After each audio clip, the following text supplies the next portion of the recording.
Hello everyone, Editing Brad here, just giving you a little bit of an update as to why my audio still sounds kind of wonky, I guess, question mark. I'm still getting used to the new setup and the new office, so I apologize if it sounds like I was overloading my mic a little bit. I promise I'll have that fixed for next week's episode. Anyway, enjoy the episode. Bye-bye. Hello everybody, welcome or welcome back to BnB Anime. I am your host, Blue, with my fantabulous co-host... What's my name again? Brad. Come on, I finally got the intro right. Come on. Yada, we got the intro right. I got the intro right. Now you have to remember your name. Like, that's not the hard part. It's been a day. It's been a day. Oh, the last hour and a half of work kicked my ass today. So, Ooh, that sounds fun. So yeah, it's been a day. It's been great. It's just had a great day.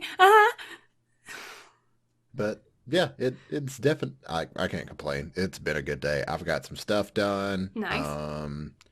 Let's see here. I got a new phone today. Ooh, what'd you get? So I got the new iPhone SE. An iPhone kind of guy. I've had Android, I've had Samsung, and I've had iPhone, and me personally, I prefer iPhone, but that's just me. Like, that's just my preference. I used to have an iPhone. I had the iPhone 5S from about the age of 15 to like a year ago. You held on to that relic. It was a good phone. Ages. It was a good phone. It was the first one that they had before they started.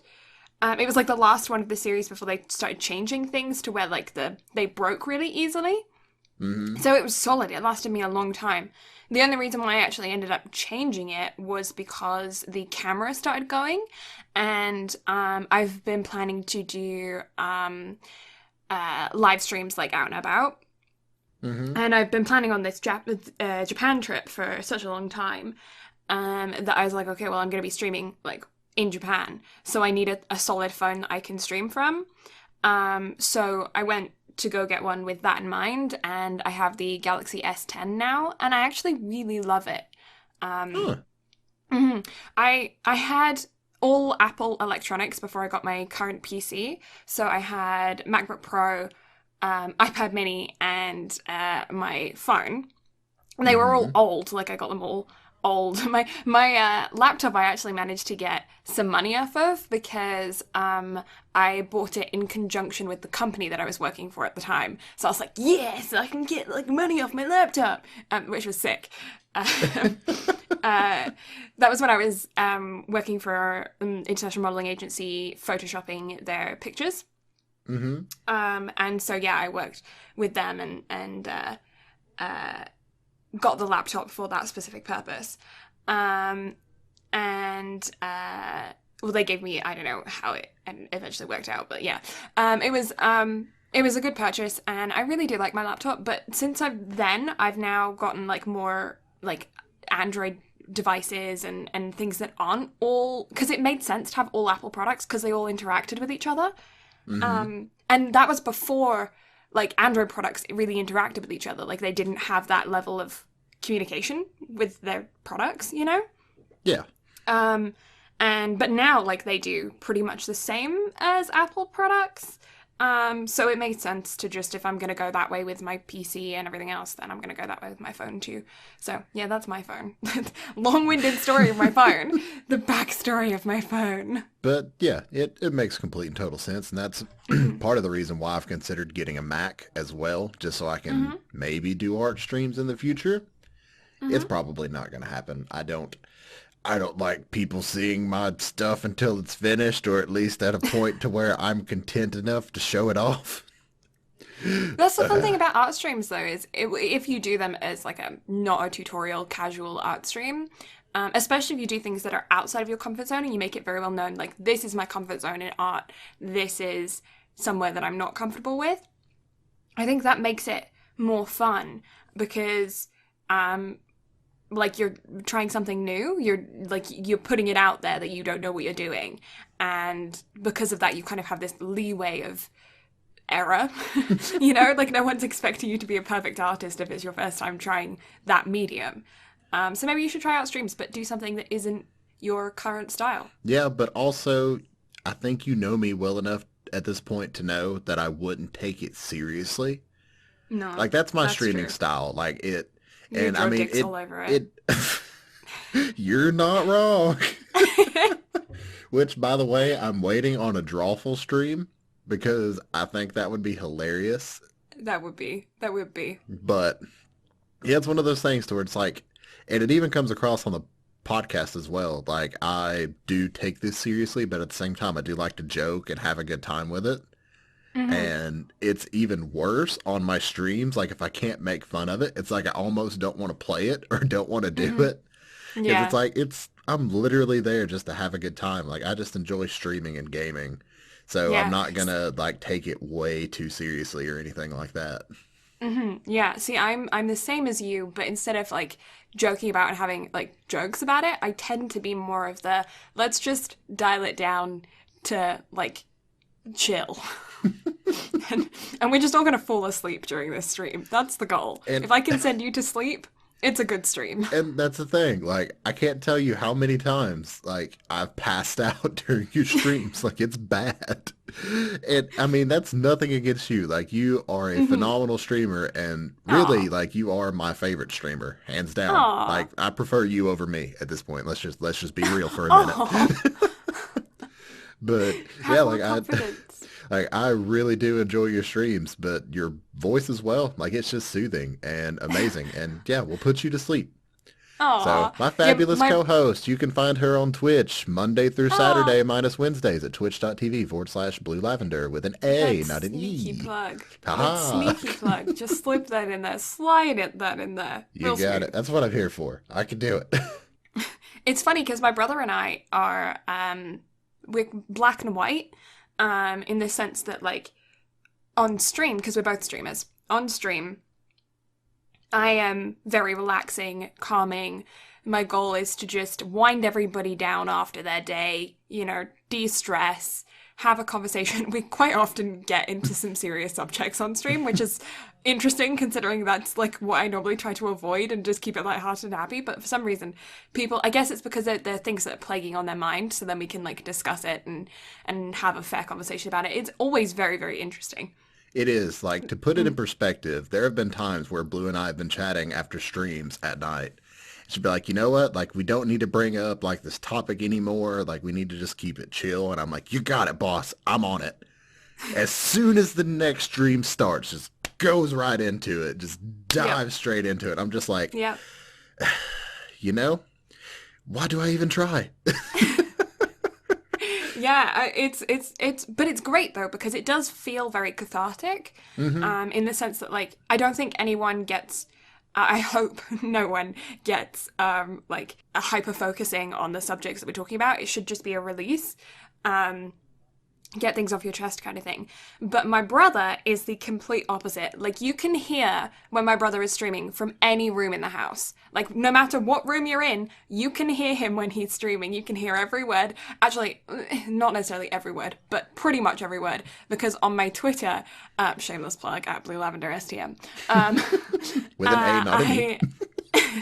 I sometimes post quotes of things that I think I hear through the vents because he's so loud, he's so animated, he's so like extra when he's streaming, and he's got foam on like every wall and ceiling of his room to try and cancel out some of that sound. But it doesn't matter. Like when he's in his office and he is streaming, you can hear it throughout the entire building, and that's very amusing to me. I've always found that very funny. How like my streams are just like chill and calm, and his are like out there. But in public, we're the complete opposite way around. Like, if we're meeting somebody new, I'm probably a lot more extroverted than he is, and he's more introverted. Still very solid and talkable and like out there, but like not as intense as I am.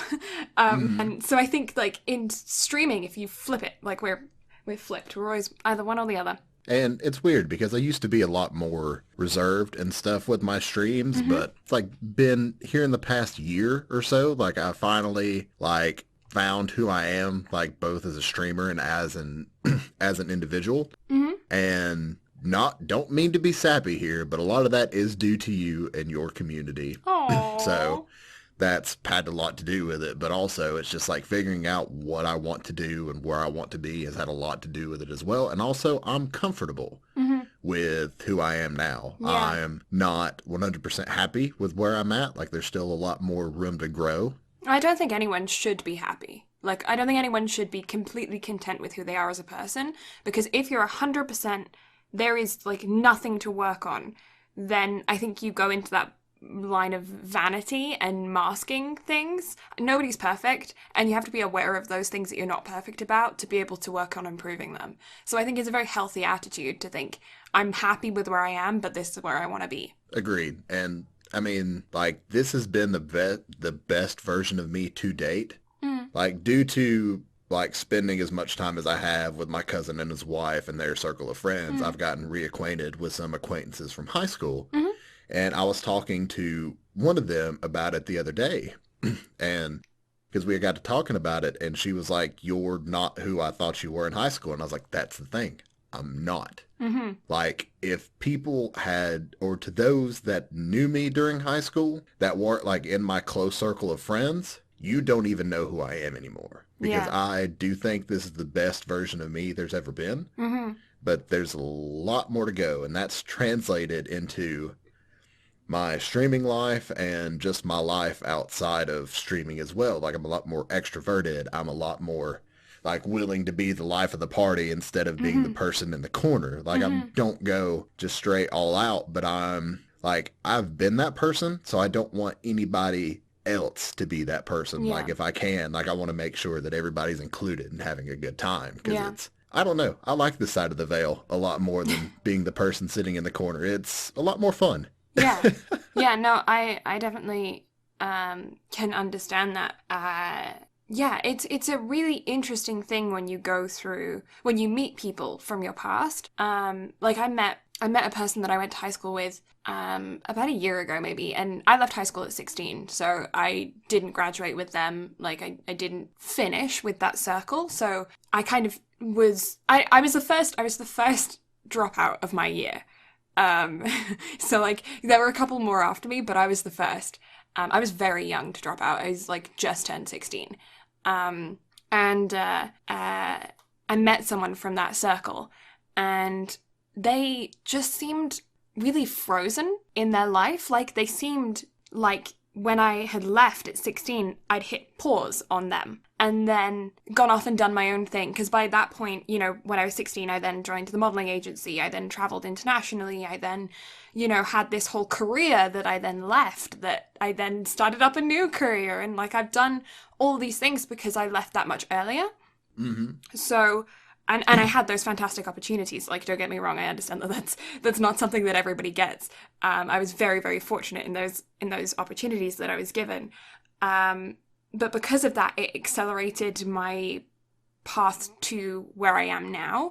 Whereas for them, they obviously had to finish school and they had to go through other things. But it was very strange to go back and see that person again and interact with them and meet them. And they were the same person in the same situation with the same circumstances surrounding them. And it was odd. It was really odd to just feel like I just pressed play on them again after 3-4 years, you know? It was a strange thing. It is. Especially whenever you've seen like as much growth as you have with yourself, and then seeing people that you've known for so long and they're still who they were then. It's just like, interesting. Yeah. Because there's nothing wrong with it. Like if you're like, if you haven't hit that point of growth, then that's totally fine. Everybody finds it like at their own thing, but it's like, it's odd seeing how much I've changed and then seeing people who haven't, or that I've known forever. And especially people that have been like, there have been some people that I've been surrounded by, even with my own family, that for the like past decade or so, like have just stayed stuck. And I'm just like you'll figure it out eventually. Yeah. I definitely think that what happened when I was in high school changed my outlook on life. Like me leaving school at 16, me traveling, going things like doing everything that I managed to do, and it definitely, like, it changed my outlook. I feel like I learned way more in those couple of years of doing that than I ever did from being in school. I don't know. I feel like for me personally, life experience isn't going into a classroom. For me personally, what makes me grow, what makes me learn, what makes me able to interact with people and see myself as a better person is stepping outside of my comfort zone in ways of, like, physically stepping outside of my comfort zone, going to a place where I've never been before, going to a place where I've been before but going on my own this time, like watching things that I find interesting right in the spur of the moment, like, looking in a newspaper or something and you see an article about, oh, this circumstance is cool, and then just going and doing it, like those kinds of things have changed me way more as a person than being in school. And I think, like, the reason why I figured that out was most likely because of the fact that I emigrated at age 10. And I learnt more in that 2 years of immigration and family circumstance than I ever did throughout school. And then I did afterwards in the 5 years that I was then back in school in the system again. And I realized, looking back, that that time of emigration was way more significant in my life than anything that I'd done since then. And what I had done since then felt irrelevant to me. It felt unimportant, and it felt frustrating that it wasn't important, and it felt like I was wasting time. And that is totally not a healthy way to look at school. And school's very good for you. Stay in school, kids. But for me, it just wasn't. It wasn't what I needed. It wasn't who I was. I didn't learn that way. I didn't learn efficiently that way. And I mean, it may have a huge thing to do with the fact that I do have ADD, and I wasn't diagnosed with ADD until after I'd already left school. So I did find classrooms very hard to deal with because I wanted to go and look at the next thing and look at the next thing and go back to that first thing that we were looking at and then jump over here and jump over there, and I couldn't. You had to go by such a regimented structure that it became, first of all, it was boring, then it was frustrating, then it was upsetting, and it just became like a downhill spiral of mental health because I wasn't getting it, I wasn't I wasn't interested in it, I was just not happy. But since then, I feel like I've done a lot better for myself, and I just don't think that the education, academic education isn't the way for me to learn and progress as a person. And I agree with you on that. Like, for me, I was always bored in school, and I feel like that, and not only that, but during school, I was very lazy. If I couldn't get my homework done in class, then I wouldn't do it. Whenever I was at home, I wanted to focus on things that I wanted to do and get all that stuff done. So it was I don't know, looking back on it, I could have applied myself a lot more in school, but I don't regret any of the decisions that I ever made or any of the classes that I failed due to what I've done, because every one of those decisions led me to where I'm at right now. So it's I can't go back and change that, but I don't know, there's part of me that wishes I had taken my work ethic that I have right now and actually applied myself. But I agree wholeheartedly in that, for me, it just, the way it's regimented and set up, and how instead of teaching you how to deal with problems, they teach you how to take tests. Now, and yet I can't tell you when the last time I had to take a test in life. Driver's license. But I was in school whenever I got my driver's license. Okay, my last test was my Canadian citizenship test. Oh. Yeah, that was my last test. My brain blanked because I felt the urge to give you shit about something, because I felt like we had talked about it in the last podcast recording about something with your citizenship, but then my brain died. Brain died? Who needs brains? We don't need brains. How did we even get on this subject anyways? I don't know.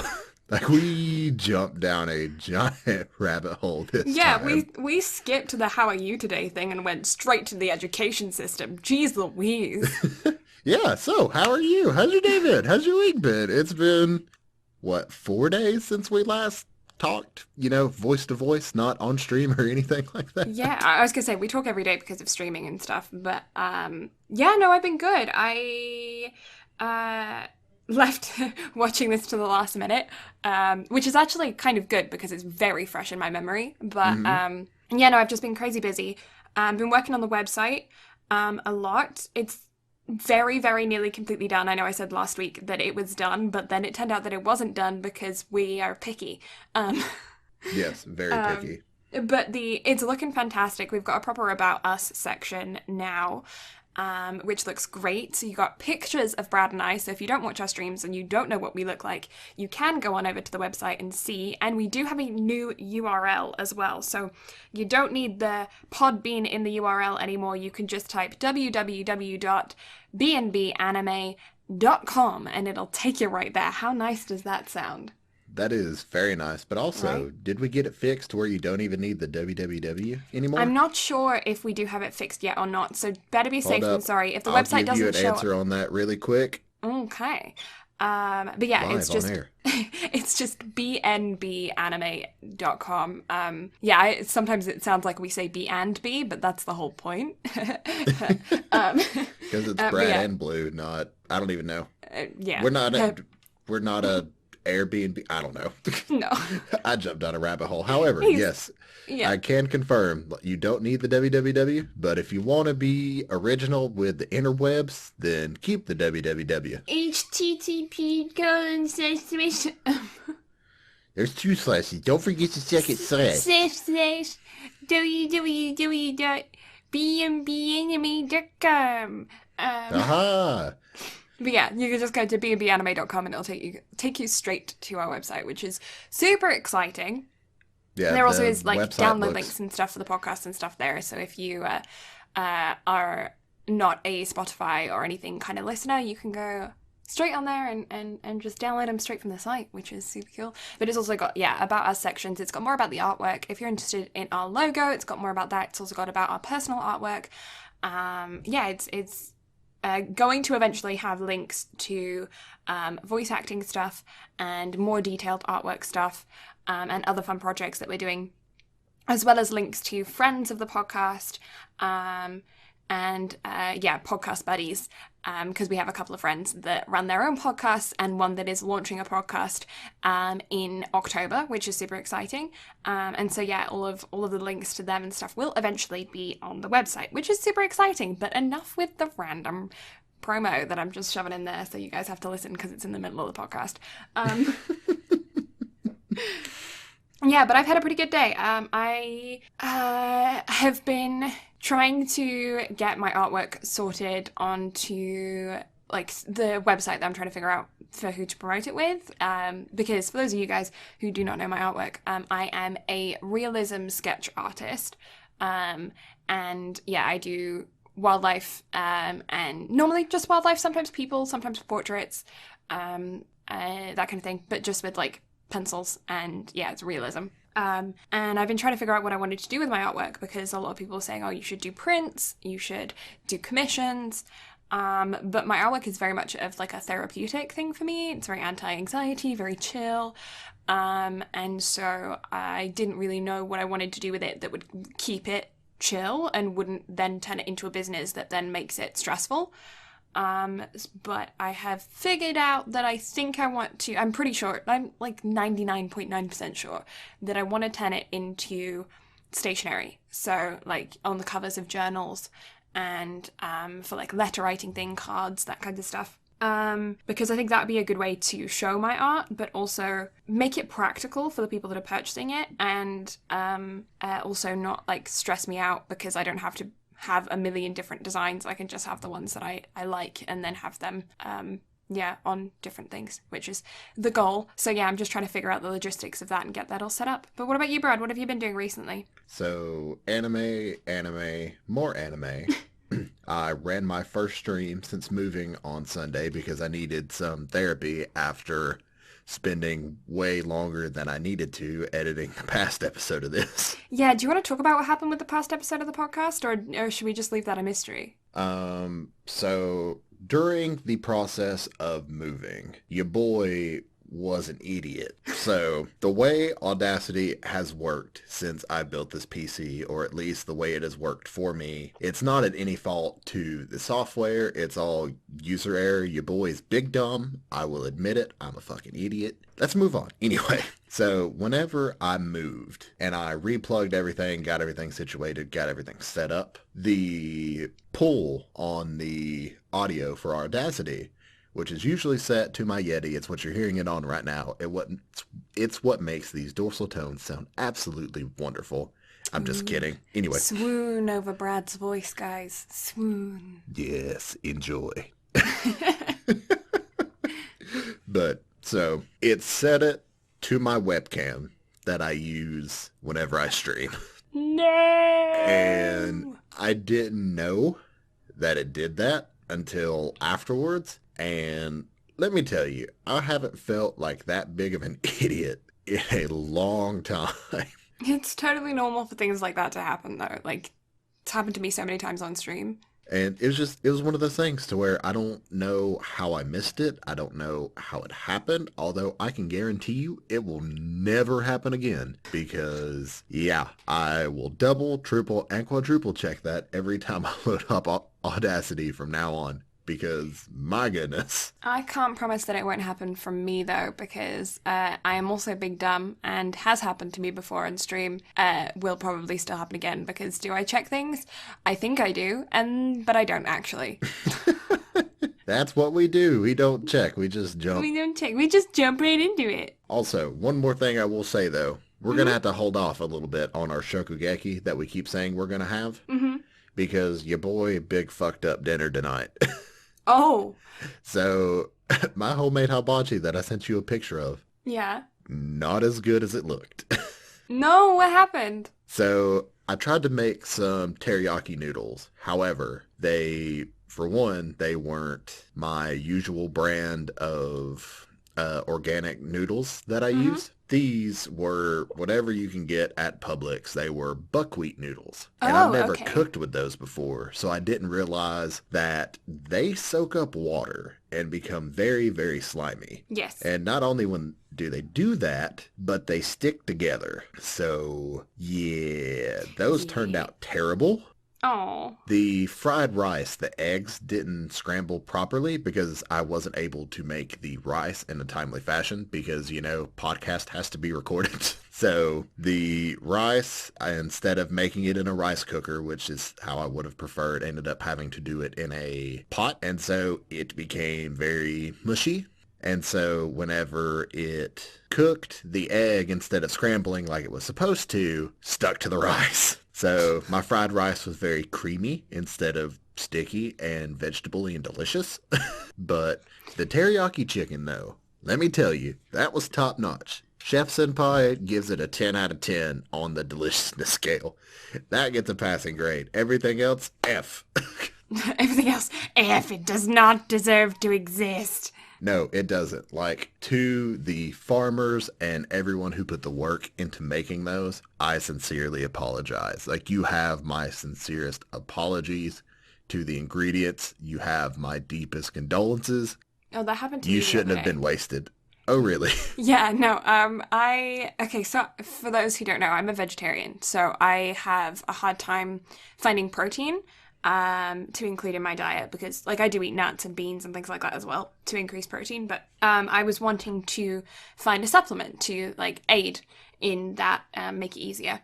And so my mom, who's also a vegetarian, decided that she was going to pick up some protein powder. We've never had protein powder before. We're not a protein powder kind of family. And so we were like, okay, well, how do we do this? You put it in a drink and drink it all up, I guess. And it was one that it seemed like a very simple flavor. It was just vanilla. It was, we were like, okay, well, this will be a good base. We can put it into like a smoothie or something, make it really flavorful so that you can't really taste the protein powder and go from there. Like, smoothies have a lot of flavor. And so I do that. I read the instructions on it, and I put in the amount that it says for one serving, despite the fact that I was making two, one for myself, one for my mum. But I was like, we don't know what it's like, so we'll start off small and work our way up. So I put in the amount for one serving, and made a whole smoothie, and it was so bad. It was like, it tasted like the texture was just grains. Like, I don't know how it went from smoothie texture to just sand. Like, I don't understand how protein powder tastes like sand. Like, how does that happen? And it tasted like chalk. Like, I just licked the white cliffs of Dover or something. Like, I don't get it. Like, there was orange juice in there. There was frozen berries in there. I put a whole banana in there. There was freaking, like, so much really flavorful stuff. And yet all I could smell and taste was just chalky vanilla. Like, artificial vanilla. It was unbelievably bad. Like, both my mum and I took one sip, and we were like, that is disgusting. But I took a sip first, and I was like, that's disgusting. And my mum was like, let me taste. And I'm like, you don't want to. Trust me, it's foul. And she tried it, and she's like, this is gross. And I was like, why did you drink it then? I told you it was gross. But yeah. We had to, like, eat food to get that horrible flavor out of my mouth. It was so bad. So now we have, like, a tub of protein powder. Because you can't buy, like, samples. You have to get, like, a tub. But luckily we managed to find a fairly small one because we were just trying it out. But now we got this tub of protein powder that we're never going to touch with a 10-foot pole because, my God, it's gross. Like, I don't know how you do it. Like, how do, like, bodybuilders and stuff consume protein powder? Because I've tried protein bars before, and they're also gross. Like, how? So I have been looking into fasting here lately and doing intermittent fasting and potentially alternate day fasting to try to help aid in weight loss. Mm-hmm. And so I've run across a meal replacement protein or something that will aid in breaking my fast properly instead of, mixing carbs and everything else and that potentially causing more harm than good. Right. And so I have tried this protein, and let me tell you, the only way to get it down is to just chug it. It's not good, fam. So what's with all of these commercials of, like, really attractive people telling you that this is good protein powder, it tastes nice? Like, they're all just lying? It is lies, because I have never had a protein powder taste good. Now, the pre-workout and the aminos that I'll take whenever I'm actually working out properly, those are fantastic. Like, those have legitimate flavors, especially the brand that I'm taking now of pre-workout. They have a sour gummy worm flavor, and let me tell you, fam, they taste just like sour gummy worms. Like, it doesn't have that, like, shitty, chalky aftertaste. No, just delicious. Like, if it didn't feel like I was taking crack every time I took pre-workout, I would drink that stuff on the regular. For pre-workout is not good for everyday things. You either go work out when you take it, or it's not a fun time. Oof. Yeah, no, cause like, my best friend's dad is a bodybuilder. Mm-hmm. And was in his prime. I don't know if he still classifies himself as a bodybuilder, but yeah, he's still a real big dude. And so they kind of grew up taking it, like protein powder and all that kinds of stuff. And so occasionally when I was, like, over at their house or whatever, I'd have, like, Cliff bars or, other kinds of, like, protein bars. And they're like, oh, this one tastes like chocolate. It's so good. It always tasted gross. I've never had a nice one. And then you see all of these commercials, like, because I follow quite a lot of sports people. I'm quite athletic in my personal life. I really enjoy sports, but I've never been to the level of needing to take supplements or anything like that. But I follow a lot of people online. I follow a lot of gymnasts. I follow a lot of snowboarders. I follow a lot of figure skaters and that kind of stuff, rock climbers, and they're always, like, going on about, like, they'll get sponsored by these people and they're like, it's genuinely delicious, like, I've never had one that tasted this good. And they always say that. They say all of the other brands taste so bad, but this brand tastes so good. And no, they all taste like mud. Why would you eat it? Yeah, they are big liars, 100%. Yeah. I have never had a protein that I legitimately enjoy. No, because, like, I'm okay if you say it tastes gross because it's a medicine. Like, it is there for you to get better, to get, the protein that you need to be able to build muscle, to be able to lose weight, to be able, like, if they say this is the reason why it tastes like this, I'm fine with it. Don't try and say that it tastes good and try and make me believe that it tastes good when it don't taste good. Like, tell me the truth. Say it's not going to taste good, but get it down quick because it's good for you. Then I'm like, okay, fine, you know? But Blue, if you did that though, then why would you ever buy it? Like, it's protein powder, so why? Why? So why? Yeah, it's like, look, here's this product. We want you to try it, but we're gonna blatantly tell you, hey, this tastes like shit. Hey, it worked for Buckley's. It works for Buckley's. What? Buckley's, the cough syrup. It tastes awful and it works. That's their slogan. Like, you can't see my face, but my head is like big tilted right now. Yeah, there's a cough syrup brand. Like a throat lozenge. Like Tunes or Ricola, that one. Like the cough syrups. Uh-huh. Yeah. Yeah. There's Buckley's, a brand called Buckley's, and their slogan is "It tastes awful and it works." Yeah, the reason why I remember their slogan is because it's grammatically infuriating. Okay, so I'm gonna explain this. Okay, so their slogan: "It tastes awful, period, capital A, and it works." First of all, shouldn't it be but? It tastes awful, but it works? Why are you saying and? Because that either makes it tasting awful a positive or it working a negative. So that's that. Second of all, why a period and a capital? Surely it should be a comma. Yeah.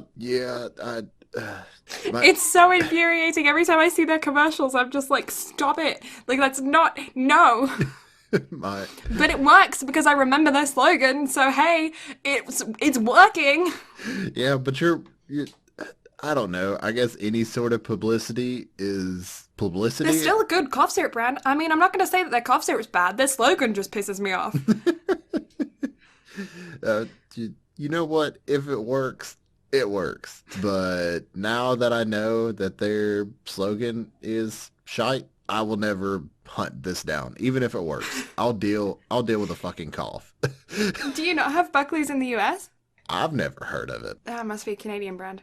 Perhaps. I always thought it was, I don't know, Universal. Well, I never saw it in the UK, so I always thought it was a North American brand. But yeah, I guess it must just be Canada specific. Canada specific. Canada. But yeah, so minus all of our rabbit holes. So you ready to talk about some news? Yeah, we'll get on to the anime now. But yeah, so we actually, since we're recording this like just 3 or 4 days after we recorded the last one, it's kind of like not a whole lot of news, but also like it's like there's a little bit of video game news to talk about this week as well, even though it's all anime related at the same time. However, first piece of news. So the OP for Demon Slayer, have you heard it? I have not. So let me just tell you, OP of the year last year, like hands down, Demon Slayer. Oh, it's so good. Okay. But not only that, but Lisa, the artist who did it, like probably my favorite J-pop artist of all time. Oh, like, wow. She is phenomenal. The stripped down version of the song Grinch, I think is how you pronounce it, is a masterpiece. I don't know how this woman does her vocals, but pitch perfect the entire time, spot on. Oh, it's so good. I'll have to send you the video after this because I think you'll enjoy it. Yeah. But so the OP for Demon Slayer has charted at #1 for the third time for a total of 4 weeks over in Japan. And to me, like with that being an anime OP, hearing that that's charted at #1, yeah, that's phenomenal. That's amazing. Yeah, I'm just like, dang. Well, the only time I can think of something similar like that happening was the opening of Friends. That got really big. But, like, I can't think of another show's opening that became big in its own right. Yeah, so that's, I don't know, that's just wild to me. Although it deserves it, like, hands down, that song is a banger. If you haven't watched Demon Slayer, for one, I recommend it. Demon Slayer's phenomenal. The animation with the sword skills, oh, so good. So good. Because it's like a totally different animation style change. But it is breathtaking. Like without a doubt. And then, but just, the OP, it hands down deserved it. But in the Crunchyroll Anime Awards, like it got it and I was so happy. But Yeah, so that's the first piece of news. And then for the second one, Alcana for Rhythm Across the Blue. Its video game will be getting released on my birthday this year in the West. Ah. And so if you're not familiar with Alcana, it's an anime based in a world where people can actually fly. Fun. They have these shoes called grav boots, and it's led to sports being built around it, and one sport in particular called flying circus, to where you have to like do laps around like air buoys. Right, yeah. And like you score points by either like touching the other person or like the first person to get all the way around. Like it's a really interesting concept. I watched it Right. but yeah, like it's actually a really good anime. So I'm curious how the game is going to be. I haven't looked up gameplay, but I was like, I'm curious. That sounds incredibly familiar. If you haven't watched it, it's one of those things to where like its storytelling is pretty good. Like I got sucked into it whenever I watched it. So I can recommend it. Yeah. Yeah, it's like right there in my brain. I'm like, have I watched it? I've got such a bad memory though. I'm like, I have to see it, you know? You have to see it. I realize this may not narrow it down, but pink-haired MC. Does that help? I think I have seen it. She's got like the boots with like the pink wings on them, and she like gets incredibly good really fast. I've either seen it or I've seen someone cosplay at it as her. Interesting. I'd like to see cosplays of that, like especially if they like handed the boots. Yeah. I think I may have seen a cosplay. Or like a cosplay video or something. Anyways, sorry. I saw the most amazing cosplay on Twitter the other day. Oh, yeah? Dude was cosplaying Endeavor from My Hero Academia. No way. And he, like, all the flames were done in, like, LED lights. Oh, sick. It was legit. Yeah, Like, that it was sounds so sick. cool. I wish I had retweeted it or something because it deserved it. It looked amazing. Yeah, we'll have to see if we can find that after the podcast and retweet it. Yeah, I'll have to because it's so good. By the way, podcast plug at BnB Anime.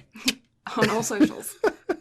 On all the socials. On 100%. all the socials. And then third piece of news, Dragon Ball Z Kakarot released its preview trailer for its first piece of DLC, New Power Awakens, which centers around Goku and Vegeta training with Whis and Beerus to achieve the Super Saiyan God state. Right. I am so happy for this So stoked. because like Yeah, you're Dragon a Ball Super, Dragon Ball boy though, aren't you? Oh yeah, like I'm a big Dragon Ball boy, and Dragon Ball Super was probably my favorite bit of storytelling for Dragon Ball. Because getting to see the god powers and everything, and also, so the Japanese version of Dragon Ball Z was a lot more truer to the character of Goku is just a cocky bastard and all he cares about is fighting. But in the American version, whenever they redubbed it, they made Goku seem a lot more heroic to, I guess, get over better in the American audiences. Right, yeah. So the dub that Funimation did for Dragon Ball Super was a lot more closer to how he actually is in Japan, if not spot on. Right. Because I haven't watched the dub all the way through because I think Funimation just finished getting all 131 episodes of it. Yeah, jeez. However, I watched it week to week whenever Super started in Japanese, and it's so good. Right. Nice. So the fact that we're finally getting this full arc in Kakarot, it makes me so happy. I'm so excited. But then outside of that, Overlord's light novel series is going to end with its 17th volume. Have you seen Overlord? No, I haven't. It's on my to watch list. So Overlord was one of those like isekai. Well, it's weird. Like it classifies as an isekai, but I don't like the way it happens is very like weirdly SAO-y. Right, okay. In that, so they're playing a full dive MMO, but like they've been playing it forever, and the servers for the game are finally shutting down. Right. So the main character of the show is like he's at his guild table, like they've built the strongest guild in the world, and like so he's essentially the most powerful player in the game. And so he's like, okay, I'm going to sit here. Like he tried to call all of his guild members together, but only one of them showed up for like one final raid. And he's like, okay, I'm going to sit here and I'm just going to chill until the servers shut down because I think that's kind of owed to it. And so he closes his eyes right as the clock strikes midnight, and then he opens them back up because he thinks the game's just going to shut down. But no, he opens his eyes back up. He's still in Yggdrasil, still in the world, still in the whatever they called the keep. I can't think of it right now because it's been ages. And he's just like, well, damn. Right. And like all the NPCs have become like real beings. Like they all have their own Right. personalities now. Okay. Like it's legit. I enjoy Overlord. They did a phenomenal take on the OP main character Mm-hmm. type situation. So yeah, like it's good. So the fact that it's finally coming to an end means I had better get season 4, damn it. Mm-hmm. Wait, it sounds super similar to shoot, what's it called? I'm looking it up because I'm curious. Oh no, I was gonna say it's not Sword Art Online, is it? no, it's Log Horizon. I've heard good things about this show, but I have not actually watched it. I've had a couple different people actually recommend me that show, so maybe I need to get to it at some point. Yeah, I think it is. I think it is Log Horizon. Yeah, I'm pretty sure it's Log Horizon. It's about a same kind of thing. Guy who ends up in a RuneScape type kind of world. And yeah, he is incredibly intelligent, very good at like chess, I guess, in the sense that he can predict people's movements and really understand people, how they're going to move as a group. And it's about him being in this video game world and the relations between them and the NPCs who were originally just NPCs, but now they've all been trapped in the game. They are like real people, and they're not behaving the way that they used to. And then all of the different guilds that are springing up and all that kind of stuff. It's really, really good. I think there's 2 seasons, and I think I've watched season 1. I don't know. I guess I'm a big fan of the like video game genre and anime. Yeah. If you could technically quote it as that, I don't know. Either way. Yeah, I think it is Log But Horizon. I'm 90% sure it's Log Horizon, but I'm sure somebody will correct me if I'm wrong. But yeah, it's really good. I enjoyed it. I'll have to look into that because Yeah. I know new game gamers and like especially recovery of an MMO junkie. It was really cute. I really enjoy it. But yeah, like animes that are based off of video games and around video games, I really enjoy. I don't know why. Yeah, Probably not because I'm a gamer. I don't know. there was a similar one, Grimgar of Ash and Fantasy, that came out around the same time, I think, as Log Horizon. Don't quote me on that. I think it's around the same time. That's not based on a video game, but it's very similar. It's an isekai in which they are transported to that type of RuneScapey world. Is it around a video game? It may be around a video game. It may not be around a video game, but behaves very similarly to how it is around a video game. And I thought that one was good too. Yeah, these are ones that maybe we'll have to visit in future podcast episodes. I agree because you have made me curious. Yeah. I was going now- to cosplay as Yume from Grimgar at one point, but then coronavirus happened. Actually, However, once conventions open back up, yeah, she was going to be on my circuit this summer, but yeah, I bought the material I needed for her little capelet, but then couldn't get anything else because everything happened, and then all the conventions shut down. So all of the cosplay guys that I was going to go for this summer's circuit have all been put on the back seat, and I guess I'll get to them at some point, or maybe I'll choose somebody else. I don't know. I've got some red cape material now, so we'll see. I need to go ahead and like start getting in super good shape so that way whenever we go on our convention circuit, I can make you very embarrassed by doing my Sailor Pool cosplay. That wouldn't embarrass me. That would be hilarious. I would be holding a giant sign. I would learn how to do sign tricks. You know those guys who stand on the side of the road that flip their signs up like funny ways? Yeah? I'd learn how to do that specifically so I could point at you and be like, hey, look at this dude. I've just figured you would get the biggest laugh out of that. Hands Oh yeah, down. mad jokes. Mad jokes. I'll never live that down. I'm never going to live down. Oh, so this isn't on my list of news, but I have to talk about it because I'm very excited. The Last of Us 2 has a new release date, which means my Sailor Girl outfit is going to happen again, finally. Such excite. So June 19th Okay. is The Last of Us 2's official new release date, and I am beyond excited. I know I've talked about it before, and I know I talked about being absolutely heartbroken whenever they indefinitely delayed it. But so they finally, PlayStation did a new press release the other day, and they're like, yeah, so June 19th. And I'm like, fuck yeah. Nice. Yeah, let's hope that that stays the way that it is. Hopefully so. Hopefully so. I'm definitely hoping. And then, so on the note of cancellations, I realize it's been a constant stream of talking about these. However, we've got just a little bit more information on a little bit more cancellations that have come out, or postponements rather. So Major's second. So I guess the second season of the show, because no, it's not a mouthful. It's Or okay. it's like a second arc.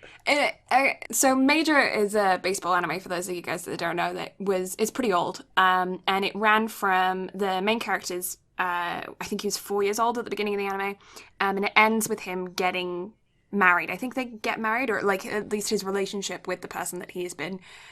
That you were yelling at the screen for them to progress faster for so long.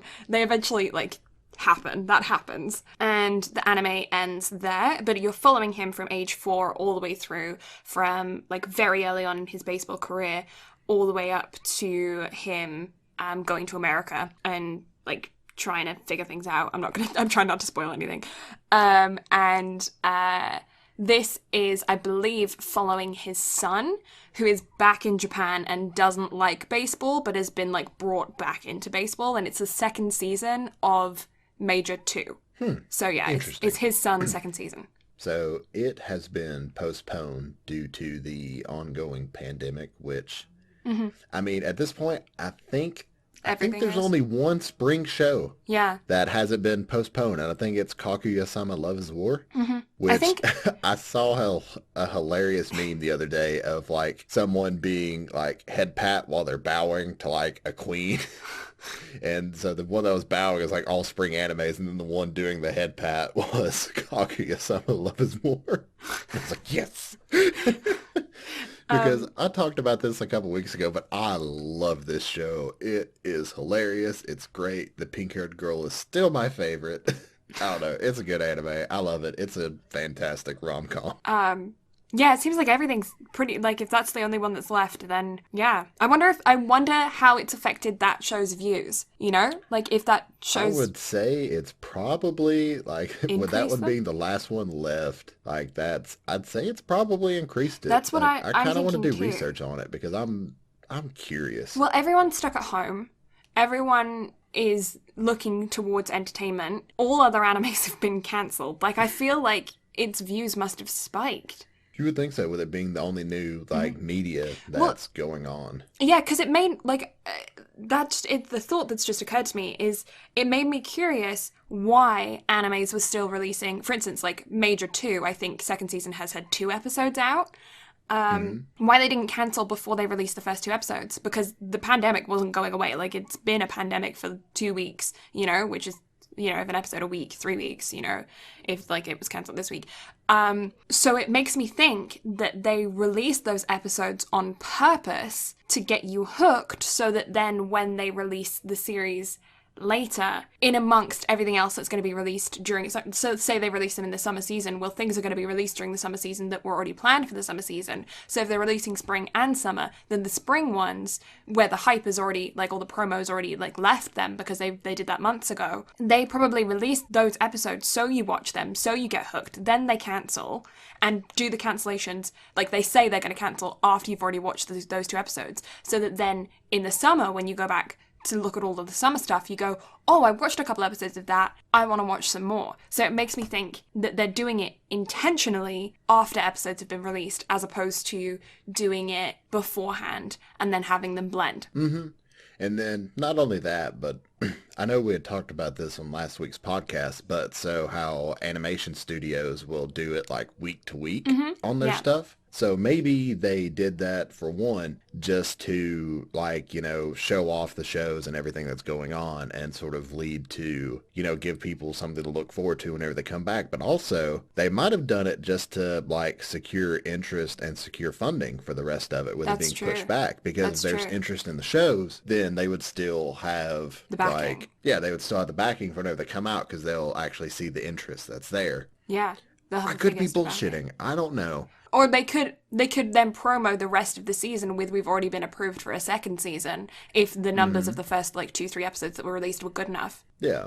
So there's no telling, but I know with a lot of the episodes that I've seen so far, like they went ham during spring. Like spring was set to probably, at least at present, be the biggest setup for the year. I know typically it's fall, but spring was Hmm. heavy this year. So to see that get pushed back to summer, like I'm excited for summer Yeah. now because there's also a good bit of stuff coming out in summer. So it's going to be Yeah, stacked. we are going to have a lot to review. Oh yeah, 100%. And then finally, for the last piece of news, we have the Olympics committee president Yoshiro Mori has stated if the Olympics aren't held in 2021, then it'll be scrapped. Yeah. So, It's so sad. Okay, so I don't know if you guys know, but when I'm going to Japan, that's when the Olympics was on. I was going for the Olympics because I am a huge sports fan, and a huge Japan fan. And I missed the Olympics when they were in London in 2012, and I missed the Winter Olympics when they were in Canada in 2010. And so I missed them in both of my home nations. And so I was like, well, I can go see him in Japan. I'll go see him in Japan. And then I can't. But I'm hoping that I'll get to go in 2021.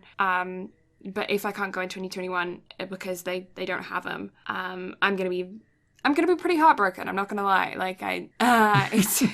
It's so hard. I was so looking forward to it, and it is what it is. But there's so much stuff that I'm still gonna be able to do in Japan. Hopefully, if things open back up again and it's safe to go. Obviously, safety is number one priority. But I'm planning on going as is.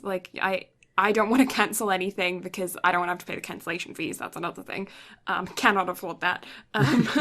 But yeah, if the airlines cancel or borders don't open back up or whatever, then it is what it is. But well, hopefully, like, hopefully everything it will. was supposed to be the debut of skateboarding in the Olympics as well, like the first time skateboarding was ever held in the Olympics. Well, hopefully everything will.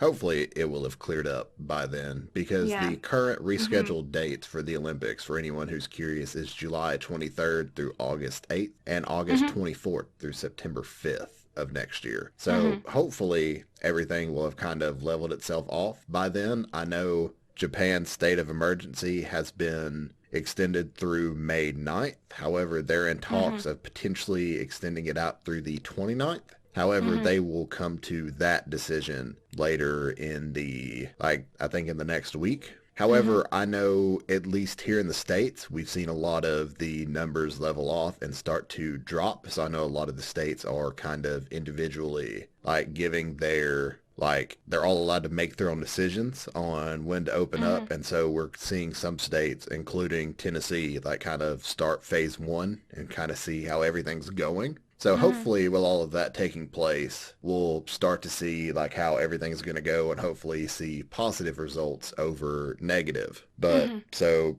hopefully everything's headed in a good direction, but we don't know. However, as we've said, stay clean, stay healthy, all that stuff. Yeah, don't be an idiot. Yeah, don't be dumb. That's like everyone's unspoken rule number 6. Don't be stupid. Don't be Yeah, stupid. no.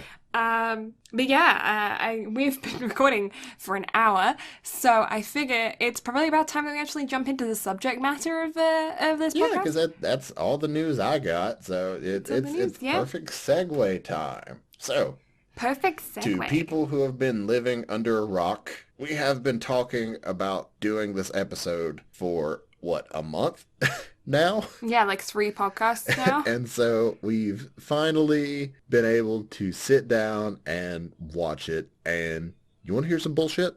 Sure. So I got a VPN just to watch this. Mm-hmm. However, I Mm-hmm. went over to my cousin and his wife's house last night to watch this. So I got the Mm-hmm. VPN on my phone. I got it all set up. I was ready to go and I Mm-hmm. tried to cast it up onto their Apple TV, their Fire Stick, and their television, and it wouldn't let me do any of the three. So No. I had to buy Kiki's delivery service after buying a VPN just for this, which means I'm canceling that subscription and I'm getting my money back. However, Yeah. So It's worth it, though. It's a good movie to it was have. a phenomenal film. Definitely worth the $18, however much it costs. Don't care. It Hmm. was great. But yeah, so I figured you'd enjoy that little bit of backstory of my Yeah, sorrows. that sounds. You've had a time trying to watch this I, film. You have had a I've had a time. time. However, I still had the VPN and I'm still going to use it because there are so many other of the Studio Ghibli films that I'm going to watch that I'm not going to go over to their house and try to watch with them. I'm just going to sit at home and watch them so that way I don't have to buy them. Yeah, no, there are quite a few on Canadian Netflix. This one actually wasn't on Canadian Netflix, but I was able to find it on a different Canadian site. So, but yeah, it wasn't actually on Netflix. Interesting. You should have VPN the UK like I did. Ding! I technically, a mutual friend of ours, almost just said his name, um, uh, uh, said something about the fact that because I'm an English citizen, I can watch things like ITV and BBC legally without I don't know how that works, but he said something about that because I'm a British citizen, so British TV is like available for me to watch. I don't know how that works, and I don't know if that's true, but he was trying to get me to do something illegal. Bad. You know who you are. Shh. Bad. Yeah, I'm going to use the So shh bad. command during this Yeah. podcast. Shh. He's bad. He's bad. Real bad. You know it. He's bad. Okay. But yeah, so Uh, Kiki's Delivery Service. It was originally released in Japan in July of 1989. Are you good, fam? I'm good. I'm good. I just dropped my pen. But yeah, so July 29th, 1989, the English dub was recorded in 1997 and was premiered at the Seattle International Film Festival on May 23rd of 1998. The film was then released on home video in the US and Canada on September 1st of 1998. The film was directed, produced, and the screenplay written by Hayao Miyazaki. And if you aren't familiar with Miyazaki-san, what rock have you been living under? Get out of that rock. Who are you, Patrick Star? But yeah, Miyazaki is one of the co-founders of Studio Ghibli. He is responsible for almost all of their films. Like I think he's directed, produced, and screenplay written almost all of them, to if not all of the ones that were out whenever he was running it. And like from what I've seen from a lot of like interviews, Miyazaki is what a lot of anime directors strive to be like. So like dude's very influential in the anime film category. So yeah, if you don't know who he is, get out from under your rock. Yeah, get out from there. But yeah, so if you haven't pieced it together already, the film was produced by Studio Ghibli. The budget for the film was about 800 million yen, or about 6.9 million US, and it grossed in the box office 4.3 billion yen, or roughly 40.3 million US. Yeah. And Kiki's Delivery Service is based off of a children's fantasy novel of the same title, written by Aiko Kadano, and was illustrated by Akiko Hayashi, and it was originally published by Fukuikan Shoten in January of 1985. Right. And yeah, that's background. Nice. So, first impressions of the film. First impression. My first impression is that it's beautiful. It's beautiful. Within the first few seconds of the film, you are just overcome with just art. It's just art. It's just art. That's how it is. Animation style reminds me of two things. A little bit of Brother Bear. For some reason, it just brought that up for me very early on when I was watching it. It just got these childhood memories. And another one, there's a French series that was on Netflix for a while. It was on Canadian Netflix. It's a modern one, so could have been influenced even by this. That is based on World War One, I think it was, if I remember correctly. It was a very good little series. And it's following just this group of kids in this small village in the south of France as they get taken over and invaded. And it's just about the children in this small farming village. And it's very real. And it's a really good series. I'll have to try and figure out the name of it. It's in French, so you have to read the subtitles. But if you're into anime, chances are you're pretty good at reading subtitles. Subs not dubs. Yeah. And it reminded me of that a lot in its animation style. It's very, very beautiful. It's very calming. It's a movie that you will watch with a smile on your face through like 80% of it, because there is a little bit where obviously the storyline takes place and you don't smile through things that are troubling the main character, but it's nothing intense. Well, it kind of is, but like it's also not like, it's nobody's getting murdered or anything, It's a very, very sweet, heartwarming, lovely experience watching this film. This is the kind of film that you could show anyone of any age and they will be incredibly happy watching it.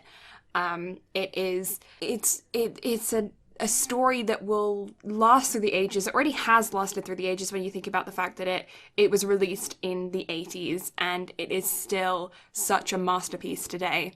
And it's brilliant. It's really good. It is. And so I've seen almost all of the Studio Ghibli films going into this one. This was, I think, the only one I haven't actually seen. Right. And this film came out in 1989, 31 years ago. And it is stunning. It's so good. 31 years old. And the artwork rivals, especially the background artwork rivals some of the shit from today's anime. Mm-hmm. Like it is unreal. It's beautiful. Yeah, like it's the little things. It's the little faces of the people in the city that are just like looking, that's what it is. There's so much tiny detail. Like, it's insane, because you look at a crowd of people in most anime and they don't even have faces, but you look at a crowd of people in this anime and not only do they have faces, they're paying attention to the main character. It's insane. Tanaka would be disappointed with this amount of effort. Tanaka would be, yes.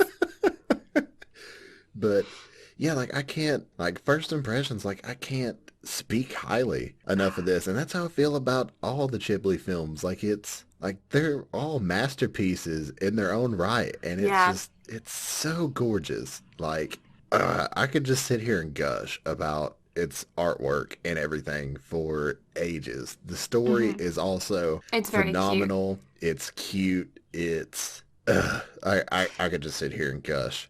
So I guess we need to put spoiler hats on and get into it before I just ultimately start gushing. Well, I'll give a quick description of the film for any of you guys who haven't seen it yet and wish to go see it before we check on that spoiler warning.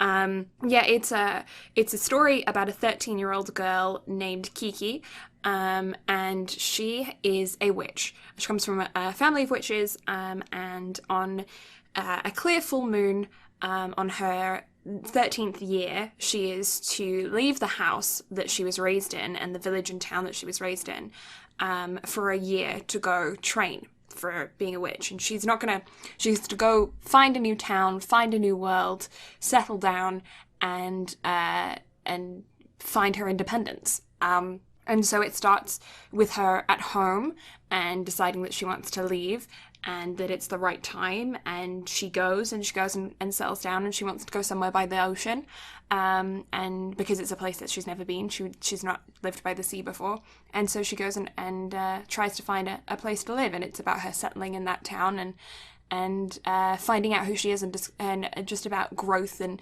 discovery as who she is as a person. And it's very, very sweet. It's very, very heartwarming.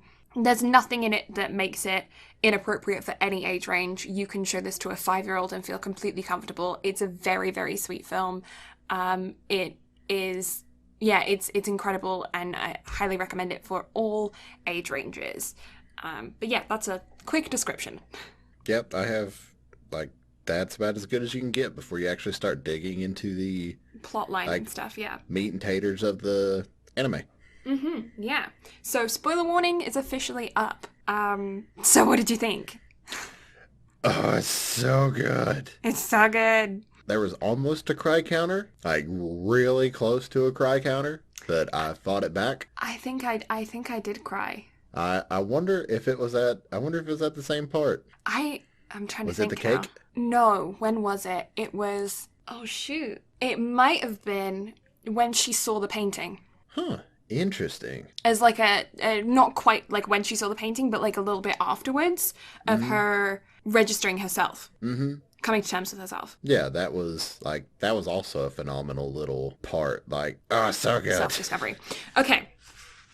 Shall we start from the beginning and work our way through? I say we shall. Okay, so it starts off with her being in her family home and telling her parents, that's it for me, I'm off seas. I've stolen the radio. That opening scene of her lying in the field with the radio playing and the wind, oh, it's so good. And the little bee that comes buzzing on by. Oh, it's so pretty. It's so good. Love that opening scene. There's a couple of animes that we've reviewed recently where the opening scenes are main character lying in a field of grass, and it's always pretty. Yeah, like they put so much effort into lying in grass scenes. It's wonderful. It's fantastic. Yeah. Like, I mean, Tanaka-kun opened that way as well. Tanaka-kun is always listless. That's the opening of that. Is him lying in the school field under a tree asleep. If you can't tell, we like lying in grass and sleeping. We like, lying in grass and sleeping is a fun time. But yeah, so she is listening to the radio, and the radio says there is going to be clear skies tonight.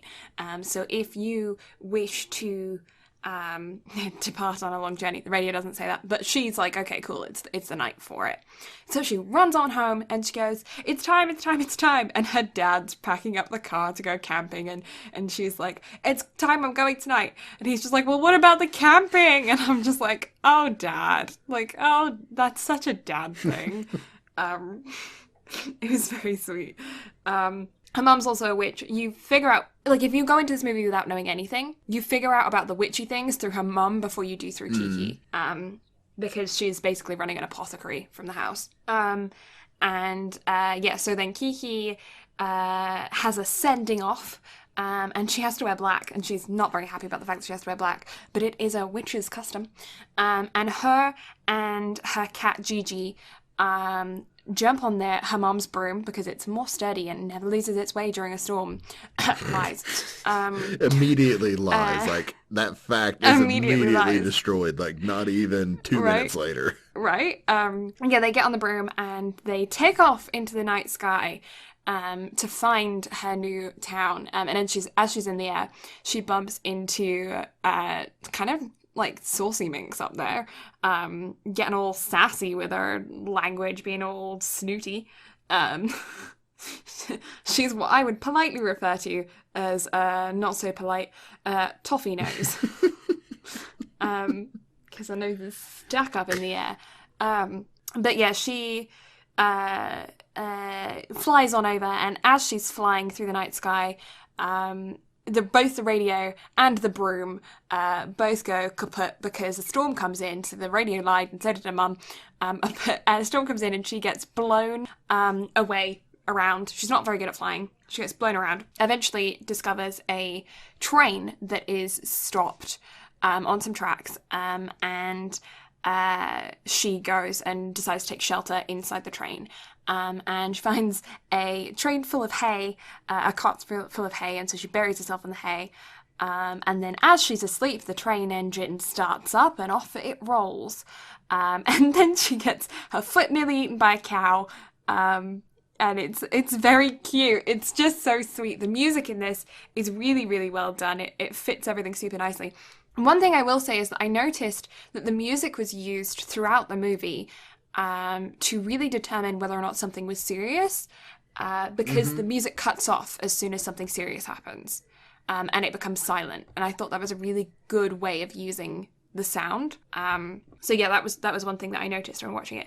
But yeah, so then the train starts moving, and as it moves, they end up at this seaside city rather, which is much more busy than her countryside town that she's used to. Cars, that kind of stuff that are like around rather than more like living out in the back streets. And very quickly she finds out that she is kind of a bit of a country bumpkin, or a little bit old-fashioned compared to everybody else that is there. And as she's there, she flies over the town, she waves hello to everyone, and flies past this gorgeous clock tower.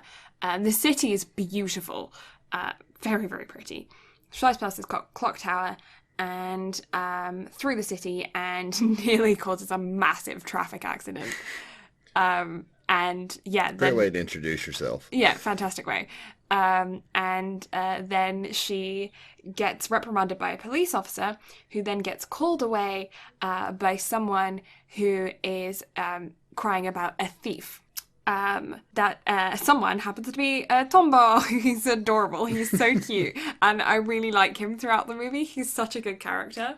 He is, like, you could just tell, like, he's just immediately likable, but you can also tell, like, he immediately, like, is just fascinated by Oh yeah, Kiki. yeah. He has got a thing for her right off the bat. And they're Oh yeah. so cute. They're just such a sweet little set. Every character in this is so sweet. There's not an evil character in this whole movie. The only people that are like not so likable are just people that are slightly snooty, you know. But they're not likable. They're just not shown in the best light in that very small time in which you see them on screen. But they could be totally amazing people off screen. Like, there's not a horrible person in this whole thing. Agreed. But yeah, so then she's walking. She's a little bit dejected. She's had a fight with Tombo, and he was the one who ended up crying thief, and then he ran up and caught up to her, and they have a chat together, and he's like swooning. And she's not having it.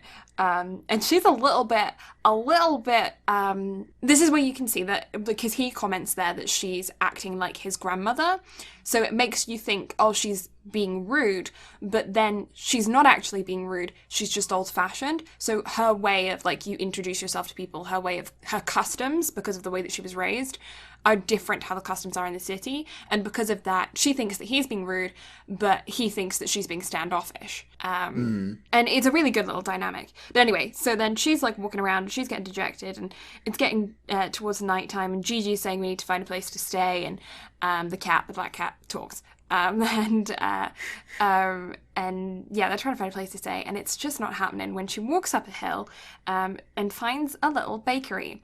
And there is a very heavily pregnant woman that runs out of the bakery, and she's calling after a customer who is quite far away, and she's holding a pacifier, or a dummy, that's what I call it, a dummy, in her hand, and she's calling out to the lady, and the lady can't hear her because she's too far away, saying, your baby left this, like, you left this behind. If your baby wakes up, he's going to be real upset that this is left behind, and it's going to cause a whole fiasco. And so she goes into the shop, and she says, oh, can you just wait a minute, I'm going to go run this over to this lady. And as she's about to leave, Kiki says, oh, I'll do that for you. And the lady goes, oh, would you? And then, like, almost has a heart attack when Kiki hops on her broom and flies off to go find this woman to give her back the pacifier. And it's just cute. It is 100%. So then she is given a note to return back to Osano-san, or the very pregnant lady. And Elsa-san is amazing. She's like one of my favorite characters. Her and her husband are fantastic, and he doesn't say a word throughout the whole film. But yeah, he's great. She basically takes Kiki in and says, we've got a room in the attic, you can stay there so long as you help out the bakery, basically employing her and giving her room and board, because she'd heard about witches. Like, witches are known about in this world, but they're also kind of behind the times. They're a bit old-fashioned. They're not common. People don't really use them for medicines and things like that anymore like they used to. Although it is mentioned at the very beginning of the film that the witches, her mom's, I think it was a polis or some kind of tonic, was more effective for the old lady's rheumatism than anything that she had gotten from the doctors. So it is, like, they're known about, but they're kind of old-fashioned. And there's no witches in that city. So people are pretty shocked when they see her on a broom. Yeah. And it almost seems like they're a little bit taboo. Yeah, almost a little bit. In a sense. Well, it's like the older generation are the only ones that understand them as being helpful, but all of the younger generation from like 30 down normally see them as a nuisance or Just different. Just different, yeah. But it's like, obviously, it seems like the older generation are much more accustomed to it, and interact with them more. But yeah, so then Osano-san ends up giving Kiki a place to stay. And then she comes up with the idea of Kiki kind of using her broom as a delivery service. Kiki's delivery service. Full circle back to the title. And that early on, too. So you know it's all uphill from here. Yeah. So then you find a customer who is a customer of the bakery, and it's Kiki's first client. She is a fashion designer and was also the owner of a beautiful little white female cat, who Gigi quickly discovers he has a thing for. And she wants to give her nephew a birthday present, but she's not going to make it there in time for the evening. So she wants Kiki to deliver the present, and it is a canary birdcage with a black stuffed cat toy inside that just so happens to look exactly like Gigi. And as she is flying over to deliver this birthday present, another storm happens. It's all set during the summer, so there's lots of like summer storms. It's a big part of the plot line. It is explained later on that the summer winds are like a thing for the seaside town, which makes sense. It's a seaside town, summer winds, makes sense.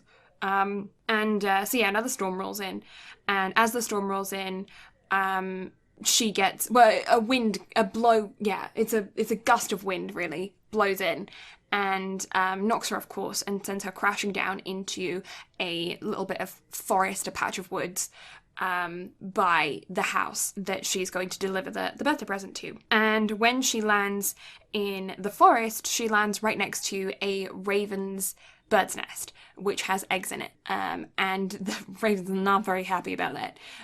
So the birds all chase her out of the woods. And when she gets out of the woods, she realizes that the cage is there, but the stuffed cat inside the cage is not there anymore. And so she is late to delivery, and it's a whole big issue. And so Gigi then becomes temporary fill-in cat replacement. She delivers the present to where it needs to go. She's a little bit late on that, but yeah, she delivers it.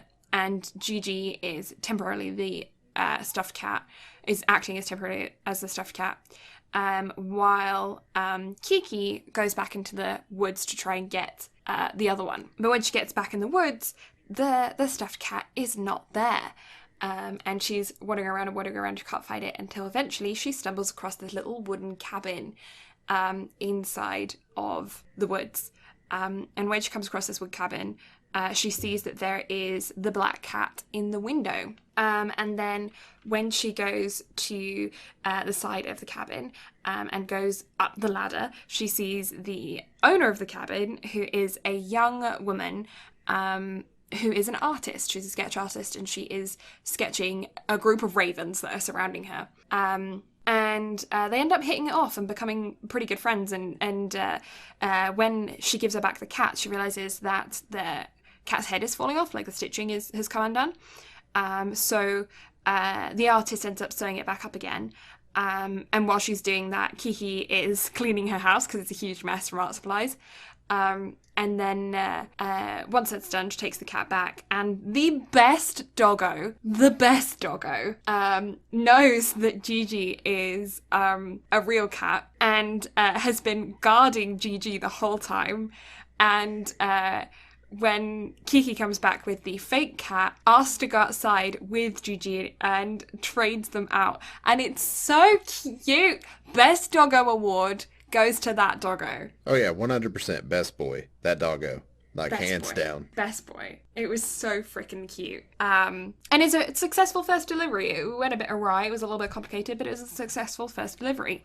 And when she gets back to the bakery, the husband of Osano-san has made a bread sign in the door that says Kiki's delivery service, and it's so cute. It is. It's so cute. And she is so excited.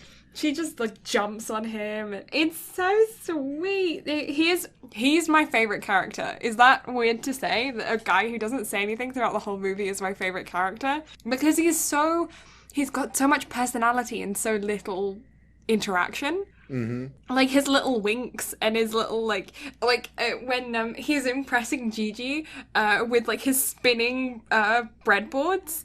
And then looks down at him, and he's like so proud of himself, and Gigi's like sitting there all like hiding away, and he just winks at him. It's so good, like those little things. Oh god, he's my favorite character. He is so, like, he seems like he would be such a cool dude. Oh yeah. Best character of the movie. I don't know why he just, like, I don't know, he seems like such a nice guy.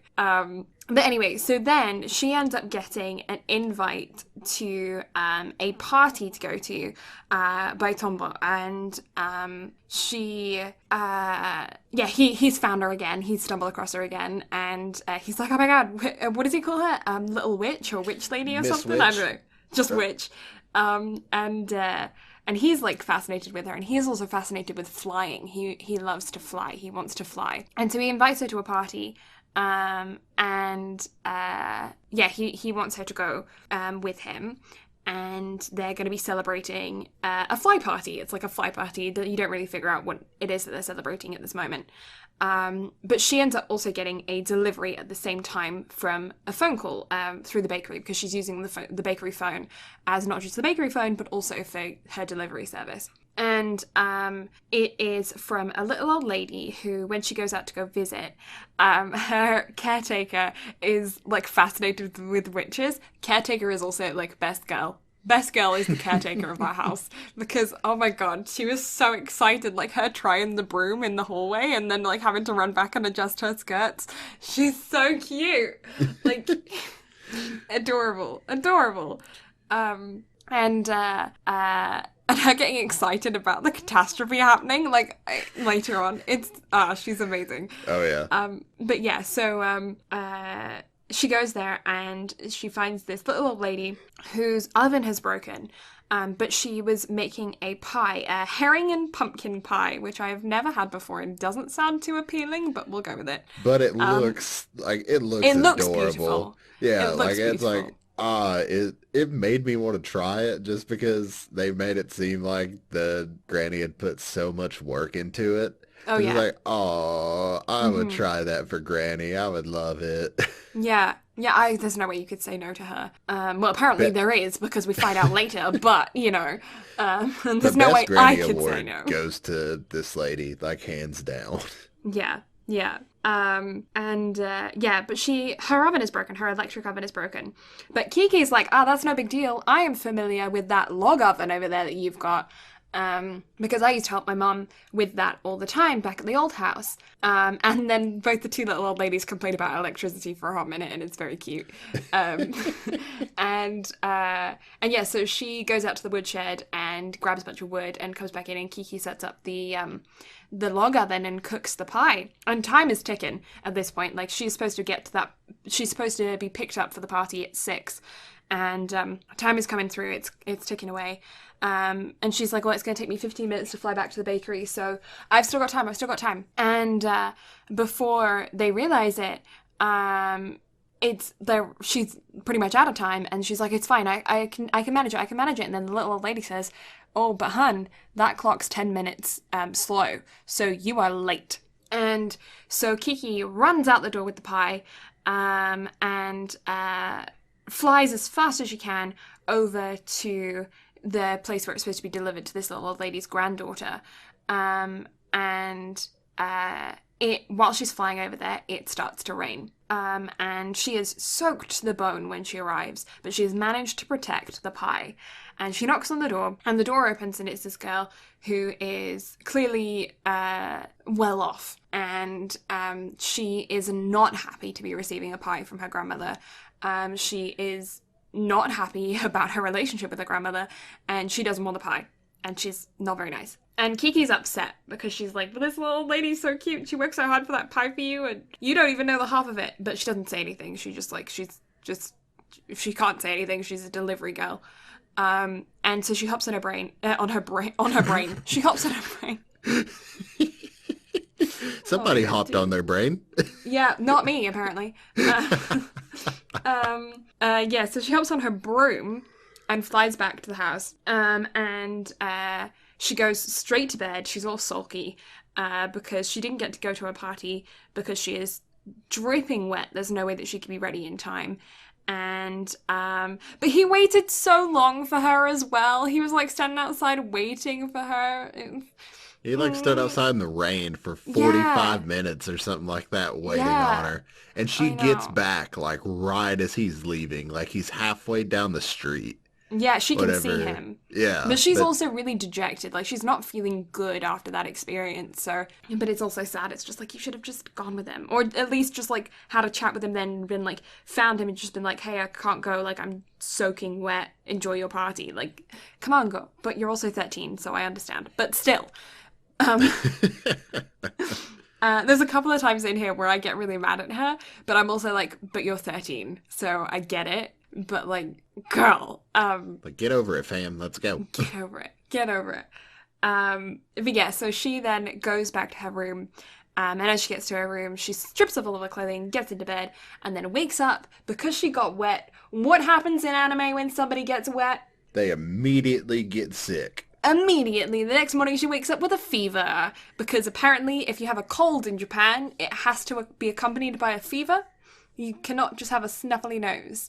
And not only that, but I guess she's never been sick in her entire 13 years because she looks at Asano and she's like, am I gonna die? Yeah. Well, I'm assuming it must be because, like, her mom's a witch who specializes in medicine. So if Kiki was ever, like, getting the sniffles or something, her mom probably, like, was like, okay, well, here you go. Like, I'm gonna pre-prepare you. So it does kind of make sense. But yeah, she's like, I'm gonna die. But then when she wakes up, she is feeling much better, and it takes her a little time to recover. But she's recovered, and she bumps into Tombo again. And when she meets up with him, no, what happens? She gets asked to deliver a package, and Asano-san is the one who's asking her to deliver this package, and it is to him. She's like, in her pregnant woman mastermind brain, she is like, I'm gonna set up these two children because they're adorable together, and so I'm gonna make this happen. And she asks her to deliver a package to him of some baked goods. And she doesn't know where she's going. Kiki doesn't know who she's delivering it to because she's been given his, like, last name or something, and she knows his first name, or she's been given his whole name and she only knows his nickname. I think that's how it is. And so anyway, she walks down because she doesn't need her broom. It's not too far away. And he spots her, and they end up having a chat, and she delivers it to him. And he reads a note that's from Asano-san, but you never find out what was on that note. And I'm heckin' curious what was on that note. Because I think it must have been something like, she just got over a cold, cheer up for a day or something. Like, that's what I think it would say. Either that or something like, you're welcome. Yeah. So, yeah, something like real something sassy. Asano would have just wrote, just, you're welcome. Yeah, just real sassy. Just like, you are welcome, my dude. Yeah, no, I don't know. She's great. So he then shows her what the reason why they were having the party, which is the fact that they put a propeller on the front of his bicycle. So stupid. Best airplane ever, 10 out of 10. Yeah, and they were celebrating the fact that they put the propeller on the front of the bicycle, but he was talking about the fact how they haven't put the wings on it yet, but they're eventually going to make it into a biplane. I'm like, okay, dude. And so, yeah, he then is like, hey, you want to take her for a test ride? And she's like, okay, I guess. And she's like, I've never been on a bicycle before. And he's like, so pleased about that. And he's like struggling to pedal. Like, he's pedaling and they're not going anywhere because the pedaling only moves the propeller. It doesn't move the tires. Because he's changed the the chains don't move the wheels anymore, they only move the propeller. And so he's got to pedal like 5,000 times harder than he would have to if it was just a normal bike. It's so sweet though. And they start riding the bike through, and despite the fact that there's a giant propeller spinning like crazy on the front of this bike. Nobody in this town is fearful for their limbs. They are just really pleased about the fact that they saw some kid with a blade on his bike. And they go down to the beach. They decide to cycle down to the beach. And it's such a sweet little montage of them just, like, riding the bike through. It's really cute. And they get to the beach, and they're having a really good time. They're sitting on the beach, and there's a giant blimp there, like an airship. The reason why he wanted to take it to the beach was because that it had crashed on the beach a couple of days prior, and while she had her fever, and so she didn't know about it. And they were rebuilding it on the beach. So then they're sitting there, and they're having a talk when a bunch of his friends pull up in a car behind him.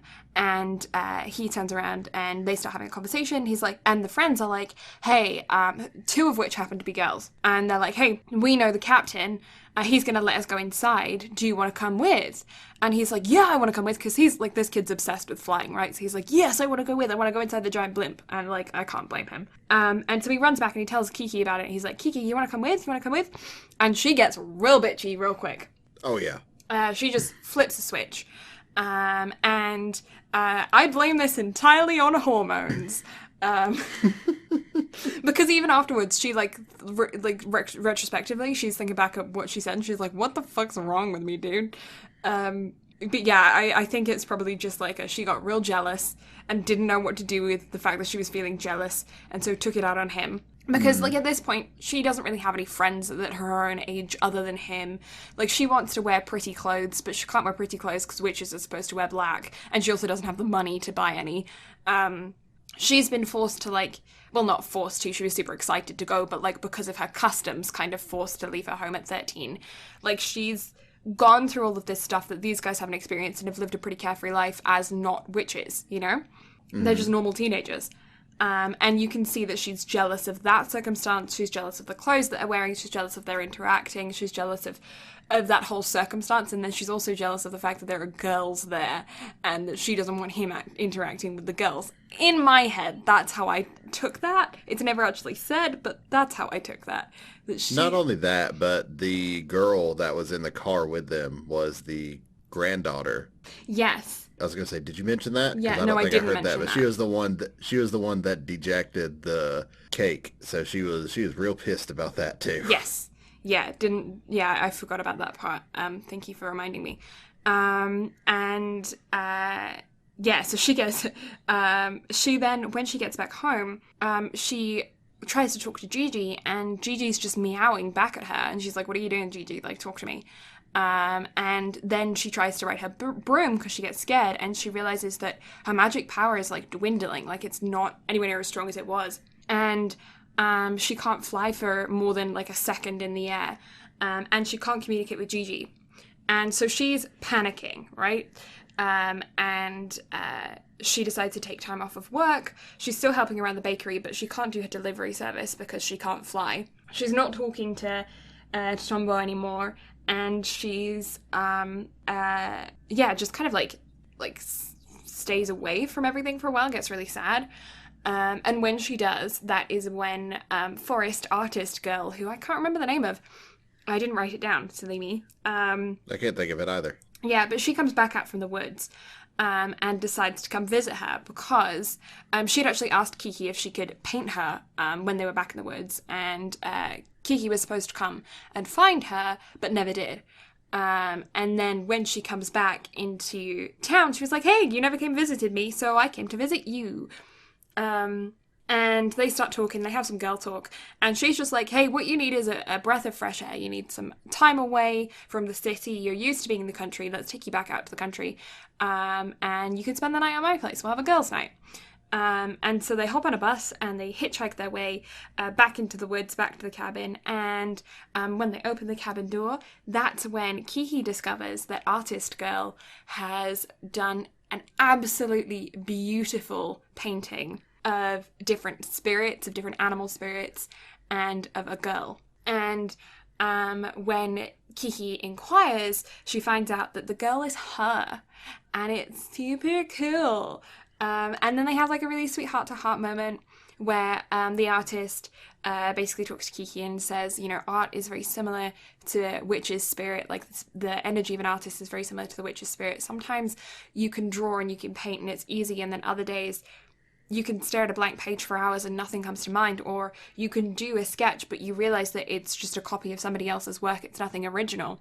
She's like, you have to allow yourself to feel things and to take breaks and to reacquaint yourself with nature, and to take that time away that you need to re-heal your spirit. You can't just use your spirit constantly and then never give it time to replenish. And it's a really sweet little moment between the two of them. And it really becomes like she has that like sister connection with her, an older sister connection. And yeah, Kiki learns a lot from that conversation, I think. Mm-hmm.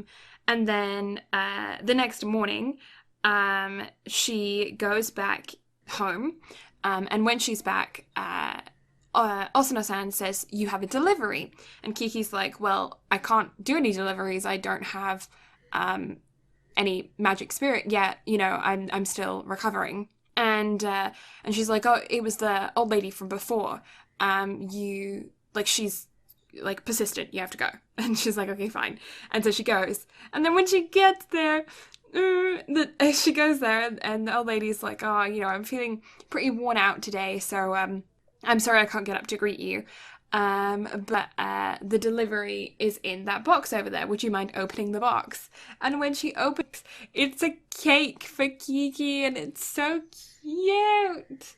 It is, and this is what about made me cry, because seeing Kiki's reaction to it and how like she almost cried, it just got me. It was so adorable, so amazing. Oh, it's so good. Yes, it is. Really, really good. Really, really cute. And yeah, so basically the old lady is just, she's real smooth about it as well. She's like, so I want you to deliver this to this girl named Kiki. And while you're there, I want you to find out what her birthday is so that I can make her another one on her birthday. And Kiki's like, almost cries and then looks back at her and she's like, I'll do that. And I'm sure Kiki will want to know when your birthday is as well so that she can get you a present. And it's so cute. No, it is. But while they're interacting, the housekeeper, who is also one of my favorite characters, like spoken about her before, she's amazing, who's obsessed with like flying and stuff. Everyone seems to love flying in this film. But yeah, she's watching the TV, and it's news coverage on this blimp that is supposed to re-fly today. It's supposed to take off again because it's been repaired and it's ready for release. And as they're watching the news coverage, things start to go wrong. I can't remember what happened with it, but something happened with the helium that's inside the balloon. I always thought that... And I think the summer winds kicked in too, to where it's just like the typhoon type winds. Yeah. I always thought the blimps were filled with hydrogen, but they filled this one with helium. So I don't know, maybe a different part of history that I'm not aware of. But yeah, so they're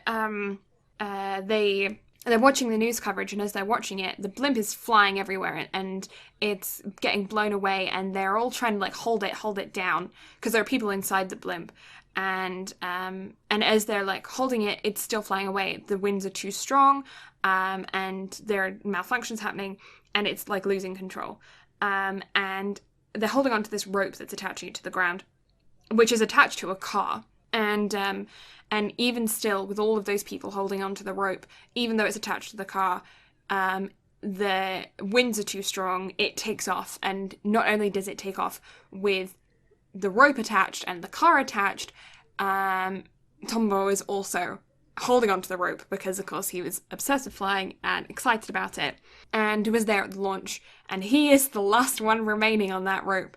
And they are now in the sky. And when Kiki sees this, she runs out the door, runs down the street, runs into town, tries to find out any information that she can.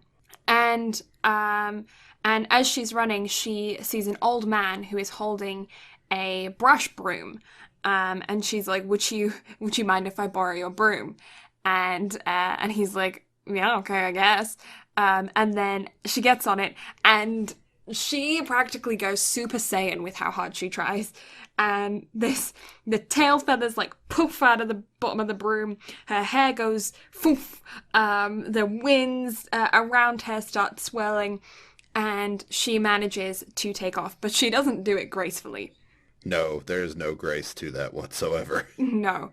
And she flies over towards the blimp. She's getting there and she's crashing and banging all over the place to get there. She's not doing very well because not only is her magical spirit not where it needs to be, but also she's not on a broom that was designed for flying. She's on just some random dude's broom. And so when she the blimp is like crashing into different things. It's crashing into buildings, and then it crashes into the clock tower, and the car drops from underneath it, and it's just him hanging onto a rope now, because he was like standing on the car, holding the rope, standing on the car, so he had like some kind of foothold, but now he doesn't, and his hands are slipping. And it's crashed into the clock tower. The top of the clock tower has been knocked off. It's crashed into this other building. It's a huge fiasco. People are screaming in the streets. Like it's like a big deal, a big event. And she flies over towards him. Everyone's like pointing and like looking and watching her as she's flying. And she manages to get towards him. And as she's getting towards him, the winds are still really strong.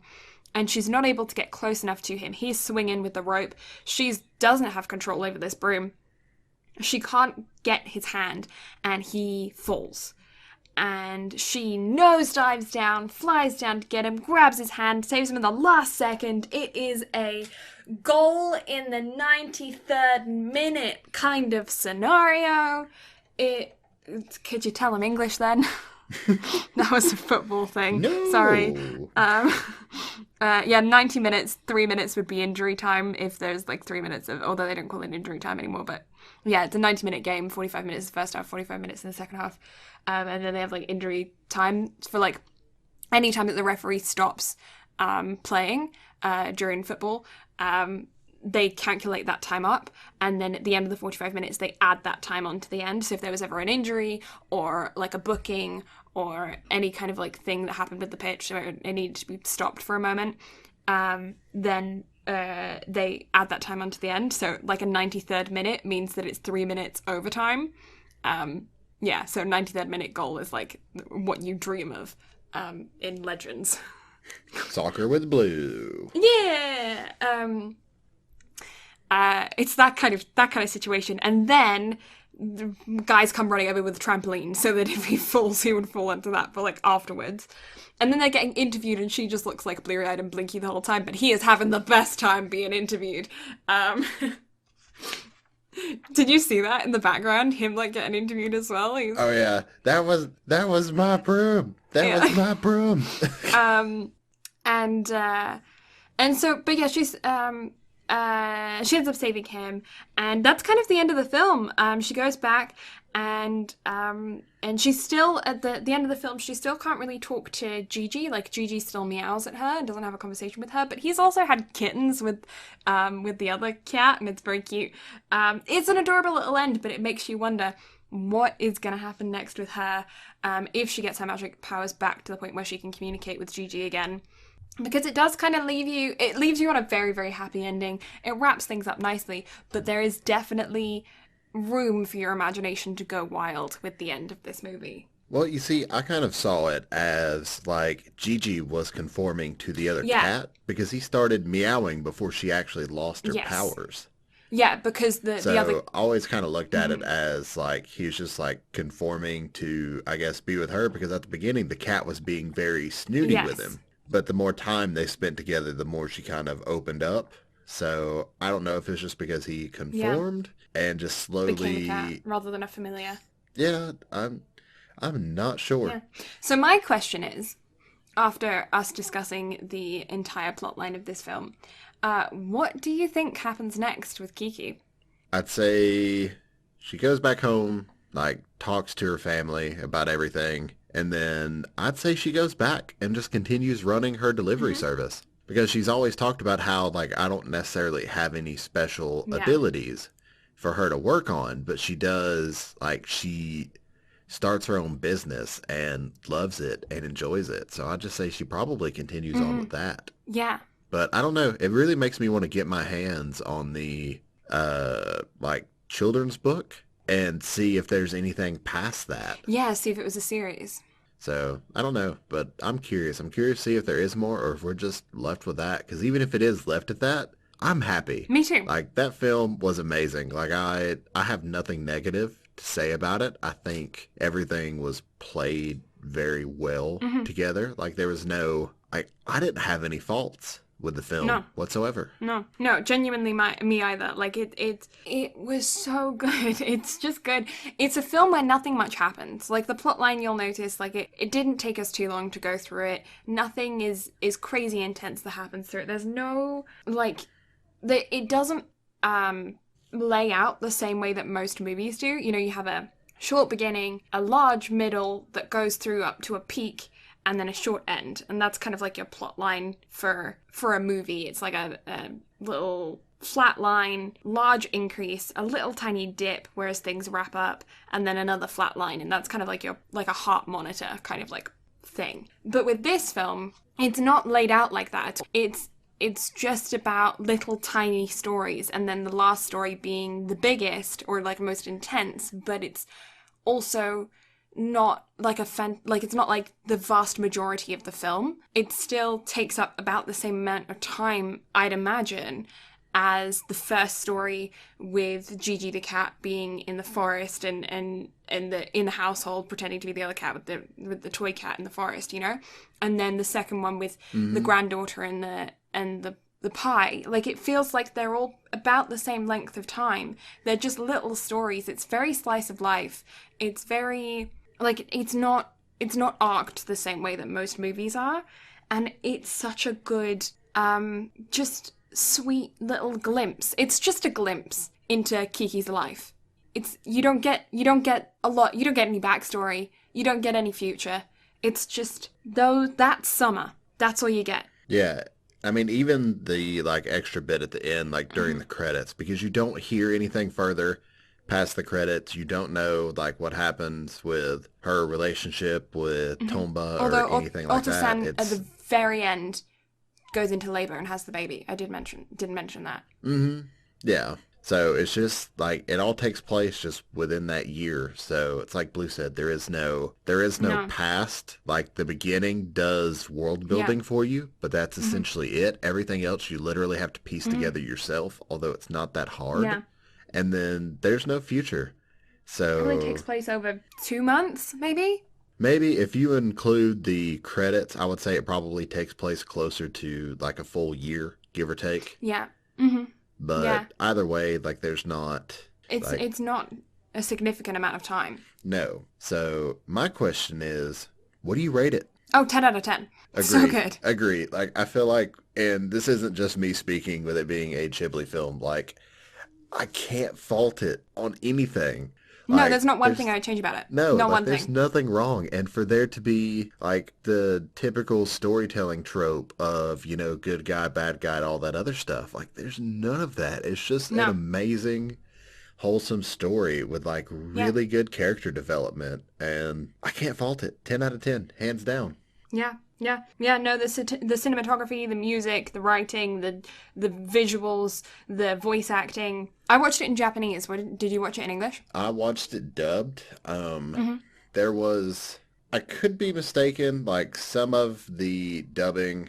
I don't know. Which dub did you watch? Because I heard that there was two. There was one that was done in the 90s, and then there was one that was done in like in the 2000s that like somebody else did. I think Disney did the second one. I'm not sure which one I watched. It's whichever one was available for purchase on YouTube. So, like, Probably Disney then. I would assume so. The dubbing was really good. There were some things that I feel like might have came across as odd that just might have been translation. But I can't even fault that. Like, it was phenomenal. Like, because typically for this, like if I have an opportunity to watch the dub, I'm going to just have a little bit of contrast for us to kind of have another talking point. But I can't fault it. Yeah, it's funny. I was having a chat with somebody else who had watched the movie earlier today, and they were saying that they watched the dub as well, and that they had heard the dub is very, very highly rated. So I'm not surprised to hear you say that the dub was good. I'm very interested to know what the original dub was like, because I heard that was not good. But that was also just because most dubbing from in the 90s was just not good in general. So yeah, I'm curious about that. But yeah, I watched the Japanese version, and the voice acting was phenomenal throughout the whole thing. Oh, well, I think that about wraps it up. We spent more time shooting the shit than we did talking about the topic for once. For once. Yeah, no, honestly, it's just, you can't, it's just a peaceful movie. It's a movie that you watch if you've had a bad day and you just need a minute. You just need a minute. This is the movie that you watch. It's not one, like, you know, the past couple of times I've said that it's been because it's funny. You know, like A Day in the Lives of High School Boys or Tanaka-kun or whatever. You watch them because they're funny and you need to lighten your mood. This is not one like that. This is something that you watch when you need a breath. You need a minute. You need something that's going to make you feel warm and fuzzy inside. There's nothing bad about this. There's nothing that's going to have you on your edge of your seat. You know how things are going to turn out, even when, like, he's hanging on from the blimp for dear life. Like, you know that it's going to be fine. It's peaceful music. It's beautiful scenery. Oh my god, the cottage in the beginning. Her family home cottage. Mm-hmm. House goals. Oh yeah, agree. I want to live there. That's That's like from my childhood. That is from the country in England. That's where my brain went immediately. I was like, that, I know that house. Like, there was a little old lady who lived in a house that looked exactly like that next to my school, with the ivy growing up the walls and the thatched roof. Like, I was like, that, I know the old lady who lives in there. So I have a challenge for you then. Mm-hmm. SimStream. Oh, jeez. I would like to see you build it, because I feel like that would be a really good crossover type thing. Yeah. But also, like, I don't know. I think it'd be cool. I think it'd be cool to see it. I agree. Yeah, I'll have to give that a shot. I do Disney builds, so it's not far off. I mean, Disney does have the licensing for the... That's true. So, hey, Kiki is officially a Disney princess. You're welcome. Huh? Yeah, well, she's probably not, she won't classify as a Disney princess, but she will definitely classify in with, like, Alice from Alice in Wonderland and people like that, which I think she fits better. She's not with Cinderella's crowd. She's much more with Alice's crowd. Oh, agree. 100%. Yeah.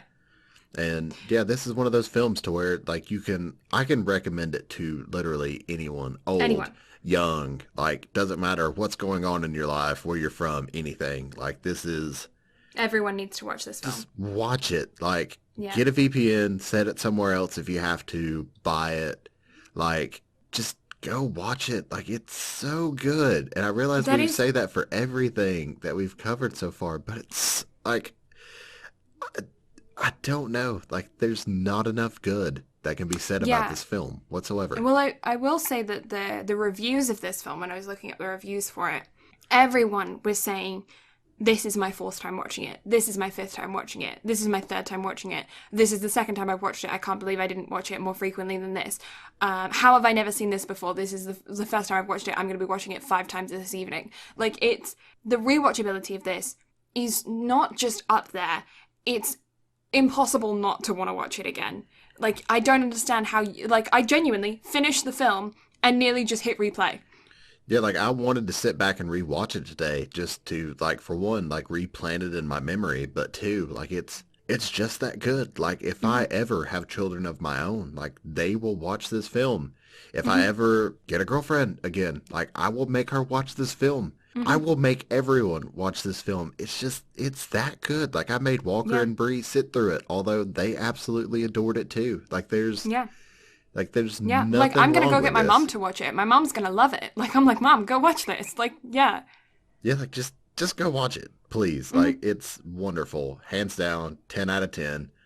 Would watch again. Will watch again, rather. Like, it's going to happen. Yeah, it will do. And we will let you know when we rewatch it, because unlike today, we normally ask what we've been reading and watching recently, but we didn't today. So you'll just have to find out next week. Dun, dun, dun. Dun, dun, dun. But yeah. When we rewatch it, we'll definitely let you know on the podcast that we rewatched it, and maybe we'll tell you guys the second time around review. Just do a quick like out of 10 score, because sometimes watching it a second time around can change your opinion, and I think it's going to increase our opinion. I feel like next time we watch it, we're going to rate it like an 11 out of 10 off the scales, because it's one of those kinds of things. It gets better with time, better with age. It's like a fine wine. Agreed. And I mean, like, this was my first time watching it with the film having been out 31 years, and it's like I can't fault it. Like, it's absolutely wonderful. And for it to still hold up in my eyes with films like Your Name and shows like Your Lie in April, which I rate both of those 10 out of 10s. Like, that's saying something. Like, for it to have hold up and been around that long. So go watch it. Yeah, genuinely go watch it. It's fantastic. It's just amazing. I'm trying to think. Yeah, go watch it. Like, out of everything that I've recommended so far, it doesn't take time. Go watch it. Like, right now. It's an hour and 44 minutes, and it doesn't feel like an hour and 44 minutes. Like, it's not a chore to watch it. It's not like it'll be over and you're just going to sit there and be like, fuck, like, let's rewatch it. I didn't eat for so late today. Like, the first time I ate today was so late. It was like afternoon, because I was just watching it and I forgot that food needed to be a thing. I'm surprised Stomach Chan hasn't made an appearance this episode. Oh, I did eat like a fair amount for dinner. I stuffed my face for, we had a, what do you call it? It's like an omelette, but you do it in a pan, you stick it in the oven. It's a frittata. Had one of them. Ooh, sounds delicious. Sounds like you had a better dinner than I had, because, I can't cook today to save my life. Cook today. I didn't cook today. My dad did. Ooh, Da-chan. Dad-chan. Gotta love living in your family home. You get fed. Oto-san. Oto-san. Oka-san, Oto-san. Anyways, that is where we are going to wrap things up today for today's podcast. So thank you guys so much for listening. Brad will now inform you of all of the links to things, because that's his job. Yes, I've been voluntold that this is now my job. So you can find Blue on Instagram and Twitter at Blue Lavender STM. You can find her on Twitch at twitch.tv/Blue Lavender. You can find me on Instagram at Brad Carter Gaming. You can find the podcast Instagram and Twitter at BnB Anime. You can find the podcast website at, my brain died. Oh, it's literally www.bnbanime.com. Yes, the bnbanime.podbean.com is no longer necessary, although it will all get you to the same site. That's why my brain died, because I realized I don't need the Podbean anymore. So it's like I had to delete a file from there, just out of my brain, just gone forever. Yes. And Brad also forgot to mention that he does stream on occasion. His stream schedule is a little bit more flexible than it used to be nowadays, because of moving back home, having a social life. Who has one of those, right? Right. However, if you want to be kept up to date with my streaming schedule, you can find it on my Discord. The links will be on the website, so you can join it there. You can also join Blue's Discord on the website as well, to where you can get her streaming schedule, what she's playing. Mine is very flexible, although if I'm going to stream that day, typically I will let you know beforehand and kind of give you an idea of what I'm going to stream. I'm probably going to be doing a lot of Sims in the coming future, because I bought a lot of packs. And also, I kind of want to see what Senpai High looks like on my PC with my own eyes. Yeah, I need to re-upload it for you to download and finish, because it's still not finished. You can also just go ahead and drop him a follow on Twitch at Broadcast Gaming as well. And I think that's that's everything we have to plug. So I think that is everything we have to plug, except for the fact that next week we are going to be doing the first sports anime of the podcast. Can you tell I'm excited? I am so excited. Sports animes, favorite genre of animes, freaking love them. They are what got me into anime, other than I was forced to watch Fullmetal Alchemist Brotherhood by the twins, but then the first animes that I explored on my own were sports animes. I have spent the vast majority of the months of my life on anime has been spent on sports anime. I've watched every single episode of Major. I've watched every single episode of Prince of Tennis. I've watched every single episode of Ice Shield 21. Every long anime series that you can think of, I've seen every episode of. Every short one, I've probably seen every episode of. Genuinely, it's my favorite. So, when I said I was going to do a sports anime next week, I sent Brad a list of different types of sports. I was like, we can do rugby, we can do football, we can do American football. You got many options for tennis and baseball. We got basketball, we got some old school basketball, we got some more new school basketball, you got freaking diving, swimming, ice skating, anything that you can think of sports wise. Rugby, there has been an anime of, and I was like, what do you want? What sport do you want? And he picked diving. So, shock horror, you're never going to guess the title of this anime. Next week we are going to be reviewing Dive. See, I was really hoping that you were gonna let me say what we were gonna be covering, because I was literally gonna go straight for left field and be like, Jet Ski Girls. Jet Ski Girls. Because we still haven't found it. No, I definitely need to watch it. I can't believe it was when was it released? Autumn or the spring? Or? I think it was last year, like towards the autumn, middle to end of last year. And Blue and I like randomly discovered it. We're like, we gotta watch it, but we can't find it anywhere. No, like, I think will it's on find it. High Dive. But I will watch it. Yeah, because so I was just gonna go completely into left field. But I have seen some left field sports animes. Okay, there is one in particular about butts that if you know about, you know about, and if you don't know about, you don't know about, and you need to know about because it's hilarious and it's just all plot. Not the serious kind. But isn't all plot serious? Didn't we give one of my friends a really hard time about plot? Like, I think it was Toka. Yeah, Toka, because he was in my stream chat, and you're like, no, you need to watch this anime because thighs and plot. Yep, and so all plot is serious. Let's get it right. I think I recommended him that very anime that I'm talking about right now. Was it? At that moment, because it's plot.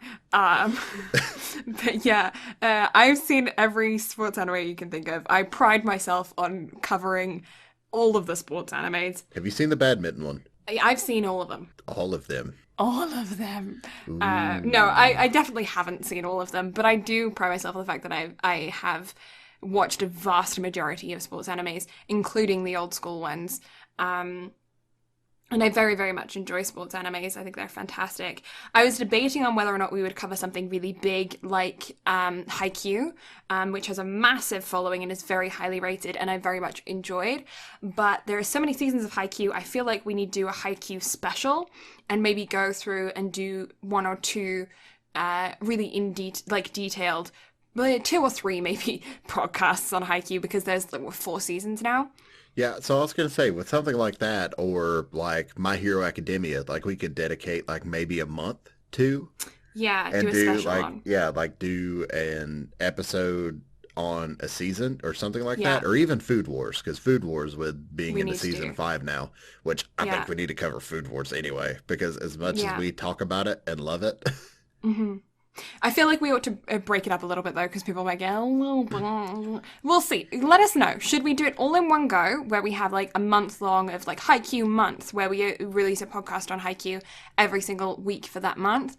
Or do you think that we should do Haikyuu Part 1, Haikyuu Season 1, cover Haikyuu Season 1, go away, do some other kinds of podcasts on different things, then come back and do Haikyuu Season 2 later? Let us know. You can hit us up on social media in the DMs, or email us at bnbanime@gmail.com. I know how to say emails. Or you can hit us up on the website as well. Let us know what you think, whether or not we should do it all in one bulk or if we should break it up. Because we are definitely going to get through all of the seasons, but it might take a little while to do so. But yeah, so next week is Dive, and I'm super, super stoked for it. I rated it very highly the first time I watched it, and I remember bits and pieces, but I don't remember all of it. But I watched it very shortly after I watched Free for the first time. And I remember them being similar, but quite uniquely different as well in certain areas. But either way, I'm stoked for you to watch it, Brad, and for me to like properly shove you into the world of specifically sports animes. Yeah, because it's a good time.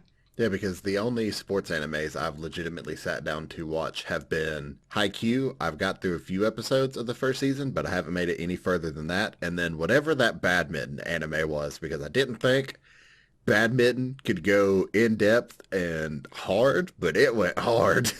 It went hard. Yeah, I genuinely there's a few that you'd really enjoy. I think you would enjoy All Out, which is based on rugby. I think you'd enjoy I really think you'd enjoy Prince of Tennis because it is that same era as like Dragon Ball and that kind of stuff, where it's insane. And for the same reason, I think you would enjoy Ice Shield 21, because they're not sports anymore. They are no longer sports.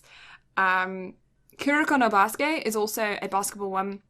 It's kind of about magic powers, I guess. Like it's not just straight basketball.